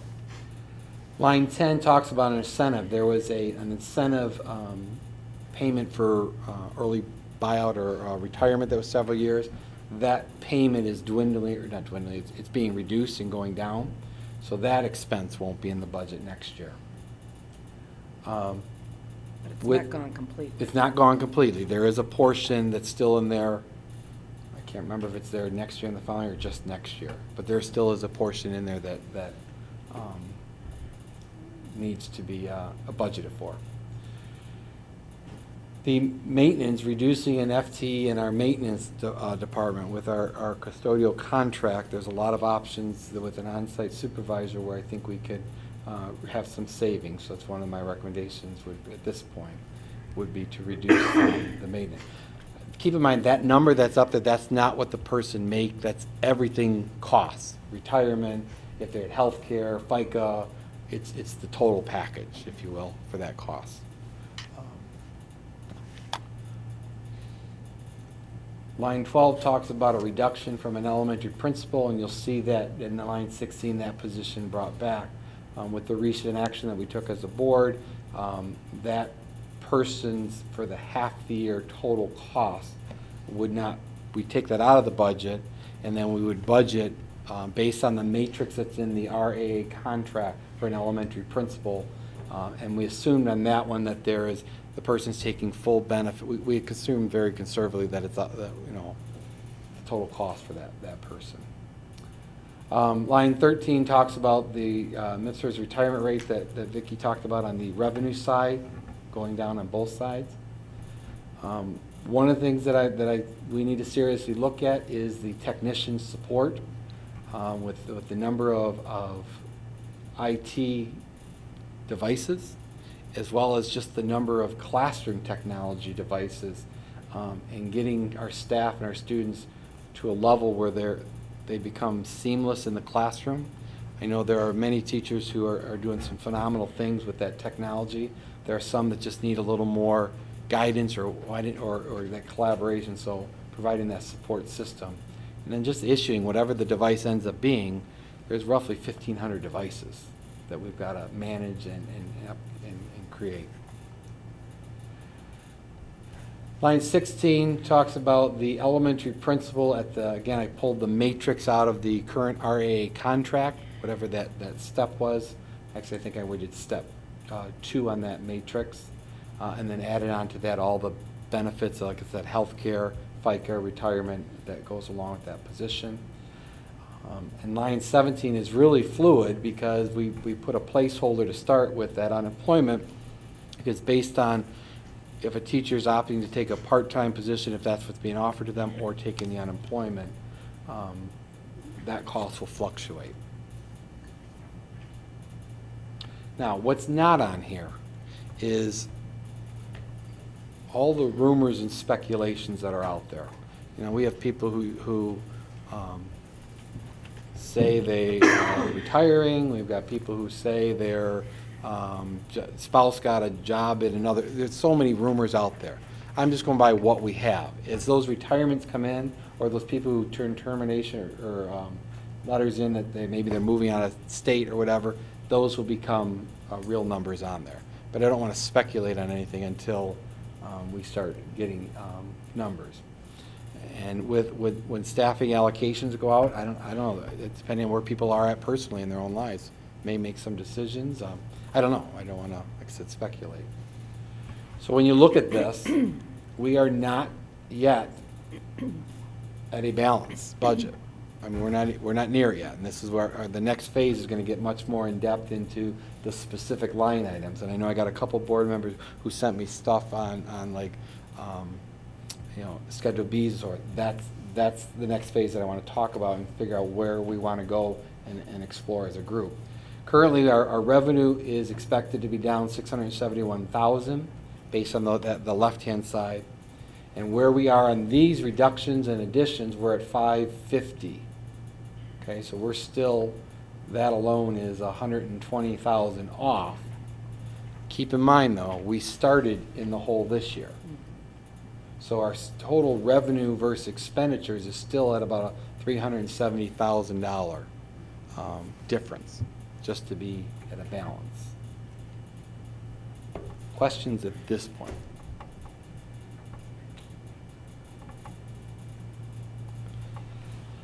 The key here is going to be, I believe, for us to make sound decisions, and there are going to be some tough decisions, is making sure we can get this information from Lansing finalized on what is the revenue that they're giving us. Are there strings attached to it? You know, I'll speak to you know, the school aid. One of the leaks that came out is that there's a $70 million at-risk increase to Section 31A, which we've budgeted for. However, there's still another $50 million that's left out there.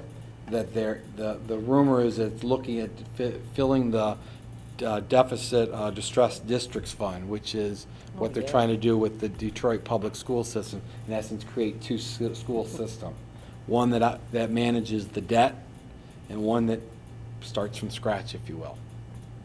And that's going to be a battle of those dollars on where they're going. So for us, that's going to be our critical spot to make really informed decisions on how. And typically, they don't have to have this figured out. Till September 30th. September. Right, until after we have to do our budget. After we have to have our We have to budget adopt the inputs. budget by Right. June 30th, as we all know sitting here. Yep. But they don't have to have it finalized until well, even there's been years they haven't finalized it by September 30th. Right, right. Is there a Because- deadline to the rumors that you're talking about? Well, in essence, I'm going to be as simple as possible here. Both sides went into caucus. They've come up with an agreement that they all can live with. What that agreement is where we're trying to get that information. The Tri-County Alliance, which is the consortium that represents the school districts, is actually working, trying to get all those details. That's where a lot of the information that we get Right. comes from, which is pretty much spot on. Dan, were you speaking to retirement? Yeah. Oh, a deadline? There is, you know, I don't know if there's a deadline for retirement for, I don't know if there's any incentive. Off the top of my head, I don't know in the contract. No. There's no deadline. There's no incentive to turn in your notice for retirement. No. And I know there's not in any of the other contracts, like the paraprofessionals, well, there is if someone does retire, regardless of the contract, there may be expenses that we need to budget for that aren't going to be future expenses, but will need to be put on the sheet or the books. Much like on the other side, this line item here, that retirement that we've been charging each year. Right. There may be something that has to get charged in next year's budget. Just a question about the technician positions that you're looking at here. Those are not full-time positions? Is that? This budget is a 5.75 hours, one at the elementary school, one at the high school, one at the middle school, with Eric's position being at the high school. I see Eric's position as overseeing the whole district's systems, but focusing the technology support for at the high school level. And the other two, as we begin looking at dollars and cents, and then, again, this is where I'd like to try to get to for the support for the technology. But the other two may be staggered, where one starts earlier and one stays after, so that there's coverage throughout the district beyond the school day, especially when we're dealing with, sometimes when if a projector goes down, unless there's a prep, you really can't get in the classroom to work on it until after hours. So, and we've had a couple of them happen this year. I know at Lee there's been a couple projectors we've had to replace.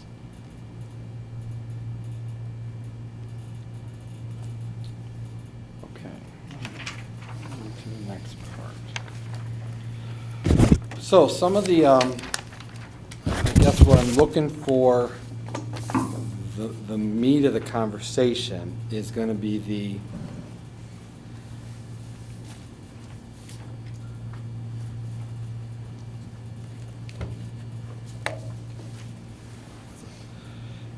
itemized list by responsibility code, where we start looking at focusing. So if we started here, what I gave you here is the classroom and the required support. The next phase, which is really now looking at, I'm going to use the term nickel and diming it, because there's not a lot of big ticket items in that, is looking at all the support systems, the, what's the adequate supply budget. Some of the concerns that some of the board members brought is, substitute costs in the district.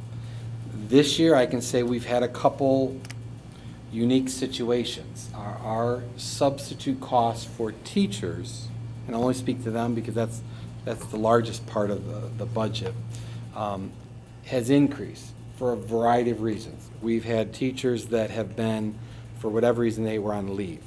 And so while on leave, we're filling that substitute every day that teacher's on leave. We've had, like for instance, our art teacher at the elementary didn't start on day one, but we started with a sub until we had an art teacher. Each building has a unique situation that has caused us to have a larger than what we expected. Is that a fair statement, Vicki? Is that a fair statement, Vicki? A larger than expected sub cost. And again, I don't think it's anything anybody could predict it. We started this year, we implemented a budget freeze with the idea of we need to do critical purchases. So pretty much the administrators have come and said, okay, I need to get these items, or can we defer to come after July 1? Do you absolutely need it now? And we've been, and some of the items we had to purchase. We got to maintain an organization, but we've been scrutinizing, I guess, every expenditure. If secretary's out in the building, if there's one that's there, do we need a second one there if there's two people in the office? It's been challenging in some cases. Where we're going to really get into it next year with this budget is we have several secretaries by their current contract are part-time. Well, next year, if you're part-time, on average, you can't work more than 30 hours a week. So that means they're going to work 5.75 hours. So at the elementary school, they're both there all day long. One of them would be there all day long, one would be there part-time. What does that look like with the level of service that we're going to provide? But what I want to do next is I got some board members where we need to focus. I want to bring back each of those categories and literally go line by line at the next meeting to discuss, okay, let's look at transportation. I explored the option, could we do a two-tier transportation system? And go by the premise, if you're in Richmond, we transport you. Well, that's an added cost that I don't think at this point we're going to be able to sustain. But it's something that maybe that's down the road, that's something we want to invest in and figure out how we do it.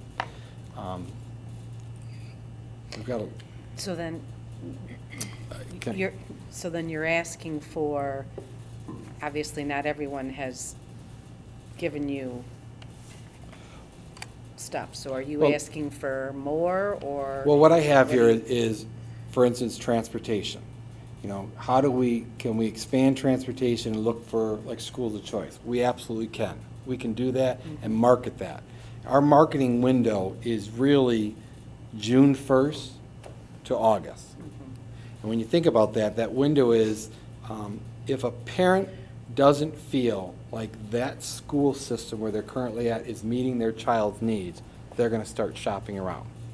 And when do you typically get that? Is either at the end of the year or when you receive report cards and maybe the child didn't do as well or they don't feel they were challenged as much, they're going to start looking around. And if we can capitalize on that window during our school of choice. We already have, like I said, parents, there's a dozen of them that have started filling out the paperwork to come here next year. I can't say that's all for this program because they probably were looking elsewhere, but we need to start capitalizing it. You know, one-to-one, I want to market that as this is our new device, because for other districts like Croswell, Lexington, who may already have it, it may be in the community's second mind that they're looking, hey, this is something different, or this is something that's going to attract people to us, which is why we built that in the one-to-one, that 15% extra by each grade level. My hope is that's going towards enrollment. So we're ready for the student. Schedule Bs. When I came in this year, there was, I'm looking for a clearly defined list of all the Schedule Bs that we're going to run and what we're not going to run. And if we're not going to run it, are we going to take the position of, as a group, that if a school wanted to fundraise for it, PTOs wanted to sponsor it, are we allowing that? Catch there is you got to watch for your Title IX compliance to make sure that we're not discriminating against one sex. I do have a question. Yep. So this right here, this is our target, this is our core right here, this right here. Can we go back a little bit and just talk about, I remember last meeting you were talking about the reduction of class sizes. What was you said you were gonna do some investigating, and you have these ratios, 1 to 25, 1 to 23, 1 to 27. Is that different from how it used to be, or what is your direction with class sizes? This is proportional to what we have Already in already. place. It is not the complete tightening of the belt, that if we wanted to truly implement contract language, 'Cause I we remember could you get saying some that- more, but I'm very cautious of that because the more students you put in a class, our student achievement potentially is going the other way. I don't think she's going that far. I'm not going Okay, all right. large. I like No. small class Right. sizes, because research has shown the smaller the class size, the more bang for the buck you have at the lower elementary level, and going I forward. think even at the high school and middle school, I'd echo, Absolutely. because I believe the in- benefit that I think this district has that, I wouldn't say I don't want to say, the commitment to the staff to get to know kids more on a personal basis in the classroom is, I think, stronger here than other districts that I've been in. From the perspective of, we have to know each other. I mean, it's a tight-knit community. It's not a large number, you know. And I've been at Lee for 4 weeks, 5 weeks now. And you ask any teacher there, they can tell me the history, the background, what kids they had, they're probably, some of them are probably teaching the kids that they had, or their kids that they had. It's that close-knit feeling. I don't want to lose that. Because you heard of the Teacher of the Year, it wasn't about academics. It was about what they felt and how they made you feel that made them successful. Because then they take risks and they try things. So this is But proportionally where we're at. If we could not do those and lower the class sizes. This is the middle of the road by reducing it proportionally. Okay. So for instance, this year at the elementary school, we scheduled, let me do middle school, 487 students. Moving everybody up a grade, we're scheduling 457. They had 21 teachers, general ed teachers in the middle school. This plan goes to 19.7 teachers. So it's a reduction of 1 plus some. Now what you'll see up here, it may not be a pure 1 because we're tying it with, right now in our tentative schedules, tying it to other classes. So I may be a 0.7 at the high school or middle school and a 0.3 at the elementary school, or vice versa. So this moves everything proportionally down based on the enrollment that we have. Okay, so what would be the average? So you're saying the So at average the class middle would be school would be 23. 1 to 23. So if I take the total number of students, 557, and I divide it by 19.7, there's an average of 23 students in a class. And that doesn't factor the move-ins that we might possibly have. Correct. So it could go up to how much for middle school average? Well, fifth grade, I'll be honest, fifth grade's a concern because we are shifting some staffing there because the numbers of fifth graders coming in are lower. Okay. But next year's fourth grade, which would be fifth grade the following year, are higher. We're back up. So we got a lull in the fifth grade numbers going into next year. High school, like I said, high school we're at a 1 to 27 ratio. That's middle of the road. Off the top of my head, I can't even remember what the contract language is for high school. So how much could What I it mean go by middle up? of the road is if we didn't do any of these reduction, that ratio would go down. It'd be like a 1 to 20. But it could be as high as, It could go up if I needed to reduce more teachers out of the building, which then create larger class sizes. what is a larger class size? 35?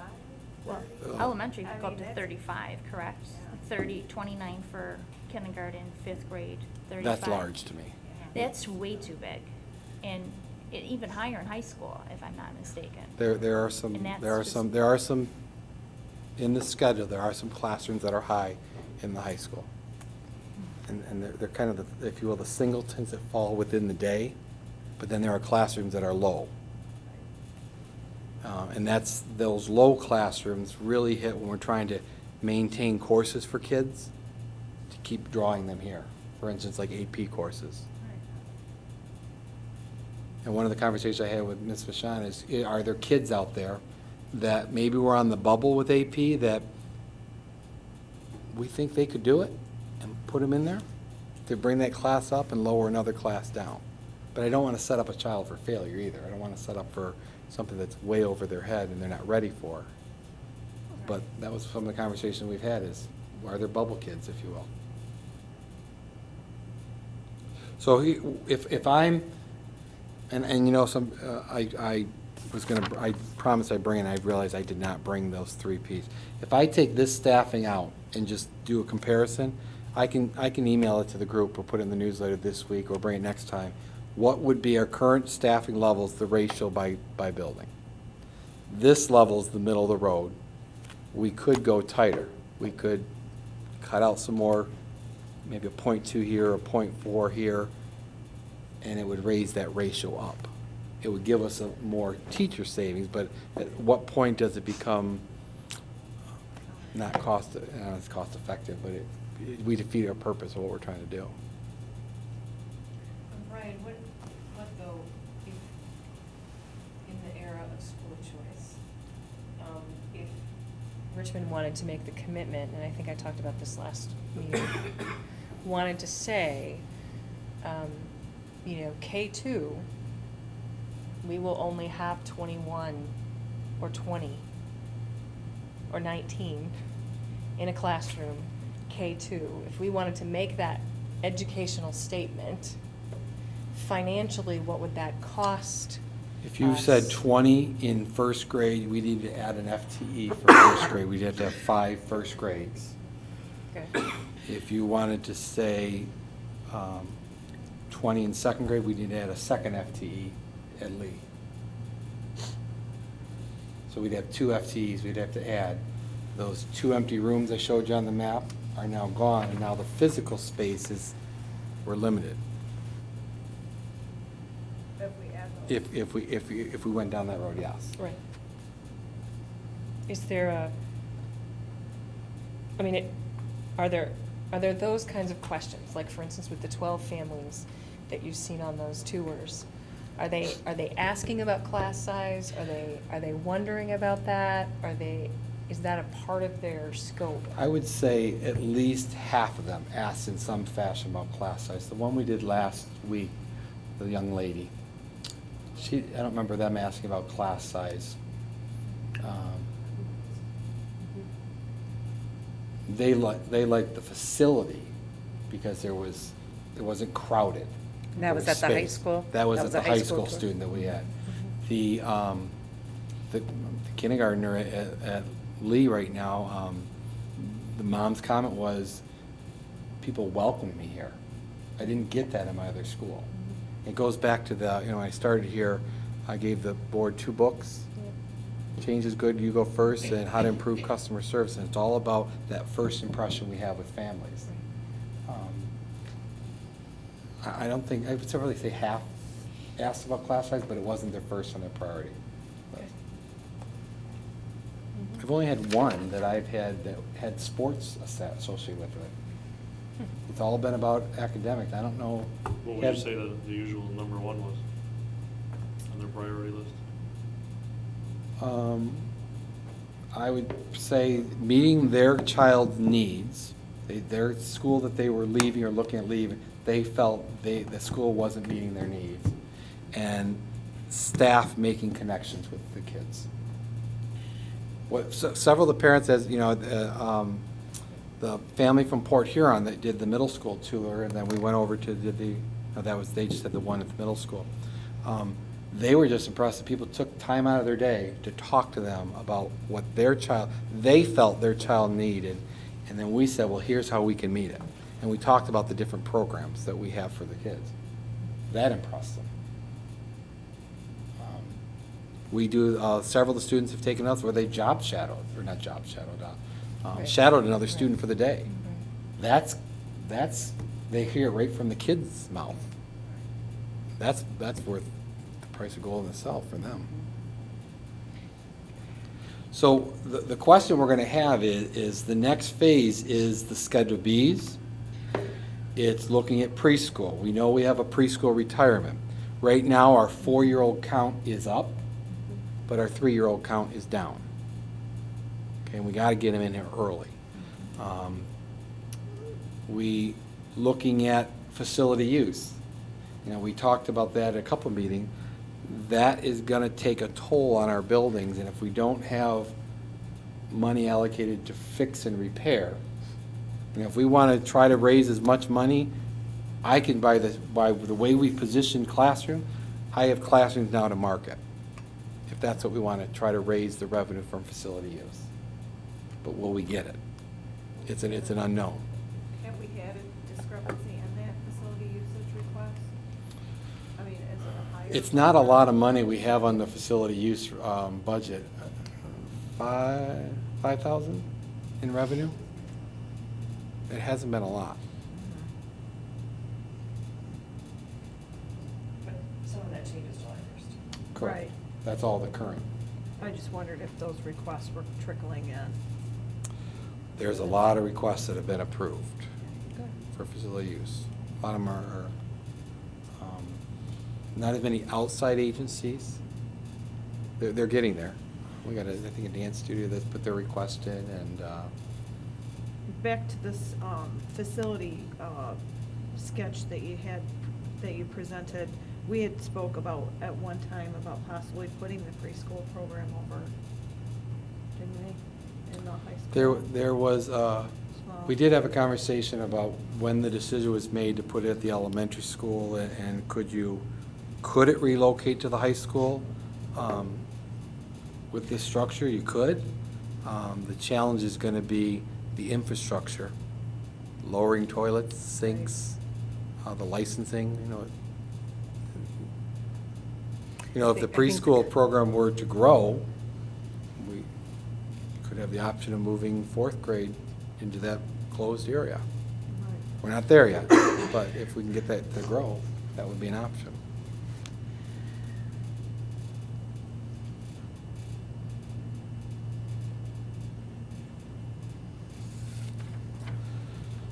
So where I'm going to be at next time is we're going to have by responsibility code. This is the classroom. Our next conversation is the outside. Now, I guess the question I'm looking from the board or direction is, are these ratios, and again, everything's very ratio because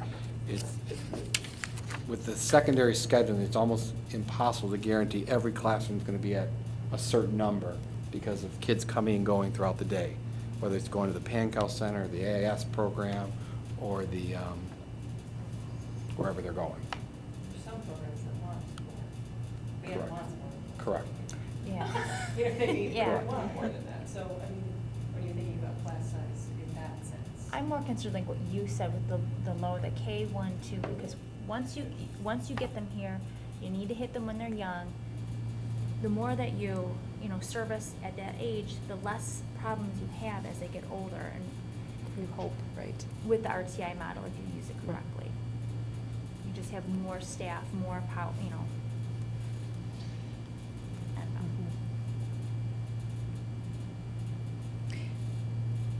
Well, I think that the conversation, talking about student ratio and what's good and what isn't, I mean, for me to be able to say to you what I think it should be is kind of a mixed bag. I'm not the expert.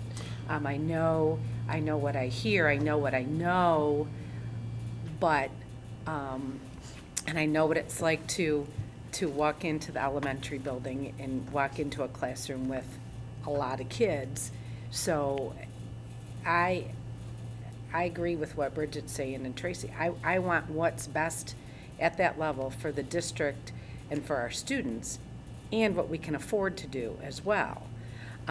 But every now and then, Well, let me, can I interrupt you for a minute? no. Okay. Every now and then, we have to stick our neck out there, if you will. I'm at a loss, Jeff. What was the thing we did this year that we? We added, reduced the walk Yeah, zone. right. Things like that. Every now and then, maybe that's something that we have to do. And everything you say is guaranteed learning for students. What's the best for our students? So I need that to come from you and the administrators. What is the best? And then show it to me in a budget, what we can afford. If we're going to take a risk, we take a risk. But I'm looking for that from you. Which I'll be more than, I will provide that, but what I'm trying to get at is, we're squeezing the balloon. In other words, we only got so much money. If we want to lower class sizes even more than this, adding FTEs back, we got to take it from somewhere else, Okay. okay? Right. Where are we getting it from? Do we fully privatize and not have half and half? Those are the discussions where I'm going to be, in order to get that, we got to do something else, which is going to cause some conflict in the organization. Yep. Because looking at the line items, I can get you, I still got to have paper, crayons, and scissors, and Right. none of that we're taking away or going or anything like that, but that's cost, so I can only take so much supply. When we start looking at Schedule Bs, those our kids are involved in a lot of stuff. And so we're starting to take things away, and what options are we left with them? We've got, the assumption right now is, in this budget, there's nothing about contract language up here. We've got every contract open this June. So I guess the question is, if where I'm looking for is, I think fiscally, this is where we need to be at. Would I like it lower? Absolutely. Okay. I'd love to have a lower class. I'd love to have a high school class with 22 kids in it, 20 kids in it, so that teacher can do so much more. But fiscally, I don't think we can do it. Okay, let me ask you this question, okay? So 25 at elementary level is middle of the road, which I think 25 is a fair number. I don't know much higher though. That's what the concern is, if it goes higher than that. But you're saying that there's a possibility, yes, it can. You could have 29 in an upper L class and 20. 29 in a kindergarten class? Right now, we're budgeting for 72 kindergartners, 3 sections, which would be 24 kids in a class. Okay. That's our anticipated number. I think we have 60 at this point that have filled out the paperwork and registered. We have some that still have it that we're trying to get, or, turn it in. Or do they have lock- aides in there? I'm not too sure. No. Okay. No. The only aides that we have are Title I, which are target assisted, and then we have special education parapros, which usually are for specific needs for students. Right. So, preschool. I'm sorry, and preschool, yes, there's a preschool, by licensing requirement, you have to have a preschool.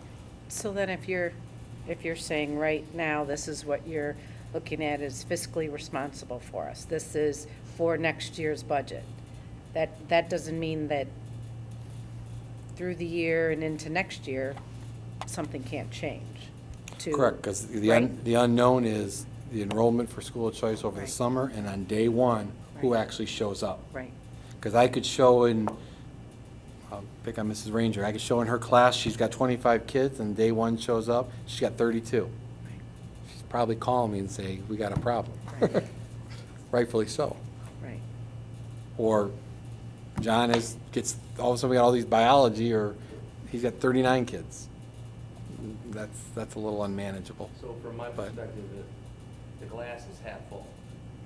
I would say we're a hell of a lot better off than we were last year. Fiscally, we can't control a lot of stuff, Right. but we're gonna have less unknowns than we've had in the past before. Right. Given the data mining and some information that you have to provide us, so we just need the options, what the opportunity costs are, limit the unknowns, and then we gotta avoid making decisions with unintended consequences. But other than that, I think we're okay. We just gotta keep moving forward with the process. Well, the next phase is Vicki and I will sit and go line item by line item to make sure that what I think that money's for, she agrees with me, and that's the right number. Because there are some that, if we're over budget now, I think, are we gonna be in that situation next year? Do we need to up that dollar, and do we lower another number? There are some budgets that, some line items, they're not major, and we're talking $900,000 that nothing's been encumbered yet out of it. Did it get charged somewhere else that we can zero that out, and that helps the bottom line here? Those are the items that we literally are going by. I think there's kind of the spreadsheet, there's 1,483 line items that we go through. So we've looked at every single one of them, so. Is the language still out there in Lansing about if I remember correctly, school districts can only get to a certain percentage of fund balance without some sort of something. The criteria of, to prevent people I from going into wanted out. deficit situation, that is out there. It has not passed yet, but it is out there circulating. Because it was like 5 or 6% or Five, something, yeah, wasn't that it? 5%. And then if you dip below that, then the board has to go through some special You gotta training go from through Lansing training on how or to something. balance the budget. Right. Okay. All right, I just, Yeah. that was out there still. So I'll just recap. The next phase is gonna go each bucket you're going through. Let's look at Schedule Bs and athletics. Let's look at some of the stuff is, we get the money in for title grants, we put it out, so it's not a whole lot of flexibility there to make a decision. Transportation, food service. We gotta deal with the changes in healthcare laws. With the new contracts, if they work average over 30 hours, there's an expense that's gonna come. Where currently, it's not. Okay. All right? Okay. All right. Thank you. Next, legislative update. Talked a couple bit of stuff. We are waiting on the final budget. I think our audience and our parents need to contact their legislators, and if you don't know who that is, there's a link on our website that has all of our legislators on there regarding what the plan is to do with the, I don't want to say surplus because it seems like a lot, but the money that's in the school aid fund and the potential of that money being moved for roads, being used to help the distressed districts such as Detroit, and that money taken away from all the other kids and that money was really allocated for. So I will post things on the Facebook and get things out there to the community as things are coming or being released. The teacher and administrator evaluation cleared. Senator Pavlov's bill cleared the Senate last week. In essence, it basically says that assessment data from the state, like the MyStep, cannot be used in an evaluation unless you have 3 consecutive years of that data, which really puts out the MyStep data, which is the new assessment, from being part of any evaluation until the 18-19 school year. It gives some flexibility on districts because there was a section of that you had to choose from this list. Gives some flexibility to districts to make their own choice. And really, that's it. I gave you a copy of the revenue estimating conference, the budget summary. If you can't sleep at night, this will help you sleep. Yeah, I don't know that. It's when they go to Mackinac Island and they spend the day or the weekend up there. That's what they do. Thank you. Next, items of interest from members of the board. Does anyone have anything?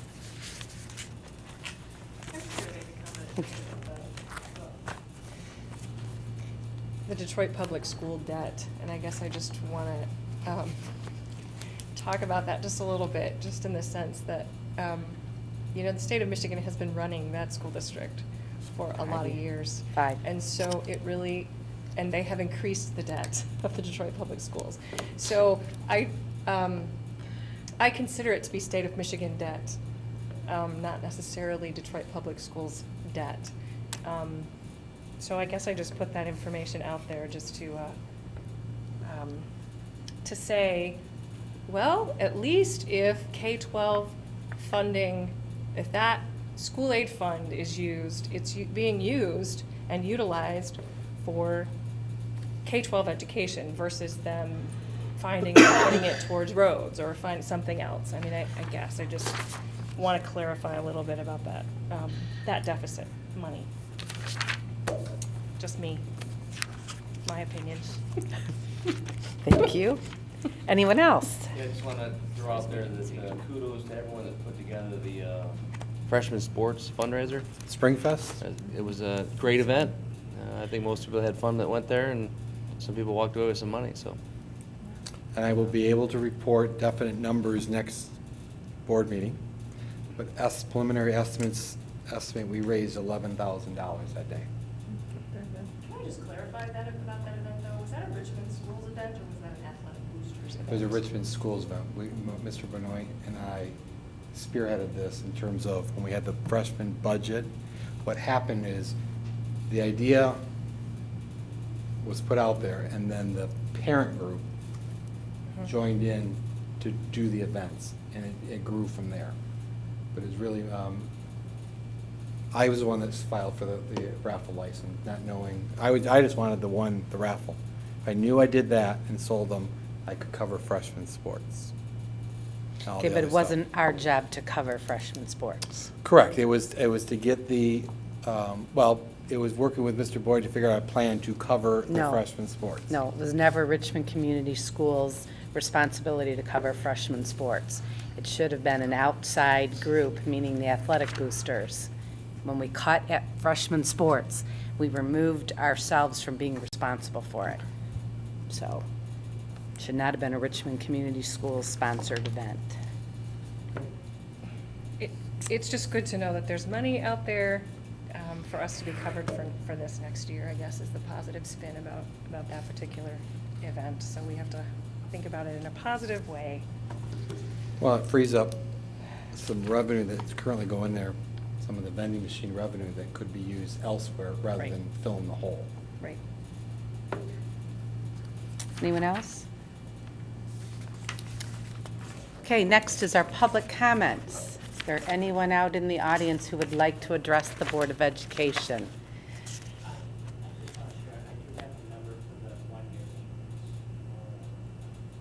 Based on this year, clean slate and fortress would be 4655, about 655. Thank you. Okay, moving on, action items. The MISD biennial election, resolution number 2. This is the resolution that we have that designates that Richmond Community Schools will cast their vote for Teresa Janae for a seat on the Macomb Intermediate School District Board of Education. Last meeting, we designated that I would be the representative to cast our vote on June 1st. Tracy would be the alternate in case I can't do it. So tonight, motion would be in order to approve the resolution as presented. Make a motion to approve the resolution as presented. Support. It's been moved and supported. Any discussion? Thank you for volunteering. You're welcome. And Tracy, you don't have to worry. I am doing it, so you're good. Good news. I will be there. Okay, it has been moved and supported. All those in favor, aye. Aye. Opposed, motion carries. Next, best practices incentive resolution. Brian? Currently, this year, it's out there for $50 per pupil that we receive if we meet the best practices, 7 of the 9 best practices. In your board packet, you'll see the agenda. You'll see items 6 and 7. We do not meet those best practices, but everything else we do meet. 6 is regarding teacher and administrator job performances as a significant factor in determining compensation. In essence, in a very simplistic, if you've got a good evaluation, that determines what you get from an incentive pay or a compensation. And 7, the district's collective bargaining agreements do not include provisions contrary to or prohibited subjects as outlined in the Michigan School Code. We've been working on getting those languages out of contracts as they've been up for renewal. I will be working with the administrators and secretaries group and finalizing with food service to make sure that language that is prohibited subjects of bargaining are removed from the contract. Okay. There is a sample best practices incentive resolution. A motion would be in order to approve that as presented. So moved. Support. Is that Chris? Okay, it's been moved and supported. Any discussion? Okay, I'll do a roll call. Dan? Aye. Chris? Aye. Andy? Aye. Tracy? Aye. Jeff? Aye. Bridget? Aye. And I vote aye. Motion carries. The One-to-One Technology Initiative. We had the presentation earlier by Mr. Berkmeyer, and there is a sample resolution. Someone would like to make that. Motion to accept the recommendation of the superintendent to approve the purchase of 1,563 HP Notebook Pros, 400 G2 notebooks from Say Computer Products Incorporated for a total not to exceed $819,840.39, for which funding from the 2013 voter-approved bond is authorized, as presented in the attached documentation. Support. Okay, it's been moved and supported.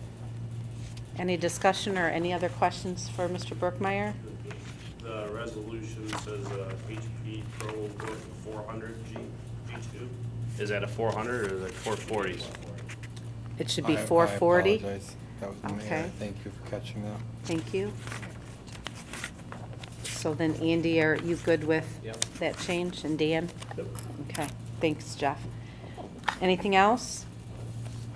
Okay, I will do a roll call. Andy? Aye. Dan? Aye. Bridget? Aye. Jeff? Aye. Tracy? Aye. Chris? Aye. And I vote aye, motion carries. Next, high school art trip to New York. I had a conversation with Brian earlier today, and I had texted everybody last night. Our two art students that are going to New York City for the awards presentation, we had talked previously a little bit about trying to do for those students like we have for robotics and our other groups that have gone on to either a national level competition or a state level. Mrs. Belf has given preliminary number of $3,000, and Brian kind of went over some things today, and he thinks that that's pretty close to. Based on the meal allowance and the hotel room roughly, again, ballpark, it was in that arena. And so I kind of drafted up a motion after talking with Brian. He and I talked, and Brian will, if the motion is approved, Brian will work with Mrs. Belf. They are leaving next week to firm everything up on exactly what all her costs are for hotel and that kind of thing to coincide with our motion. So I gave Tracy the motion to. I make a motion to approve up to $3,000 for Veronica Bell to use for the art students Who will be attending the art competition award ceremonies in New York City on June 10 through 14, 2015. As part of this motion, I direct that Mr. Walmsley meets with Mrs. Belf to go over her budget and needs for the trip so that all monetary needs are met and in order. Support. Jeff, was that you? No. Dan? Thank you. Okay, it's been moved and supported. Any discussion? So is the intent to pay for that, or to defray the cost? They've been doing some fundraising, and so based on the fundraising that they've done, she was looking for that dollar amount, and so that's why I made the motion to up to that amount, and I can after see. she sits with Brian, whatever it works out to, but How many students, and I'm assuming Ms. Belf is going, is it just the 2 students? 2 students, Mrs. Belfin, And she how has, many days are they going? she has parents that are Oh, going. 2 days. 2 days is part of the actual awards presentation, and then she is staying on with the parents and the students for an extra 2 days. That's their own costs. They're going to go to a museum and do some things in New York City, but we're looking at just the 2 days for the actual event at Carnegie Hall. So she'll be following the same guidelines Yes. as the coaches and Yes. everything. Yep, and that's what Brian's How the going to money's meet with spent. her. That will be our Yep. starting point, yeah. Yep. Then Brian, the money's coming out of the general fund, or where's the money coming out? Don't know yet, or? It will be a general fund. It's the state meat fund is, we're gonna have to move money in there to cover it in the final budget amendment, because we were, really didn't know what to expect this year. I mean, in launching this, I know when we build the budget next year, Vicki and I already have a conversation about clarifying some of the language and tweaking it differently, to eliminate, some of the things we've learned from this year, but, yeah, it's from that state meat line item, if you will. Is that where the funding for the robotics team came from too? I'm assuming that would all come from that same line item, because it's one account. So, yes. What's probably gonna happen is. So, yeah. So robotics and the art would be under the academics. 2 under the same. And then the others would be under the athletics.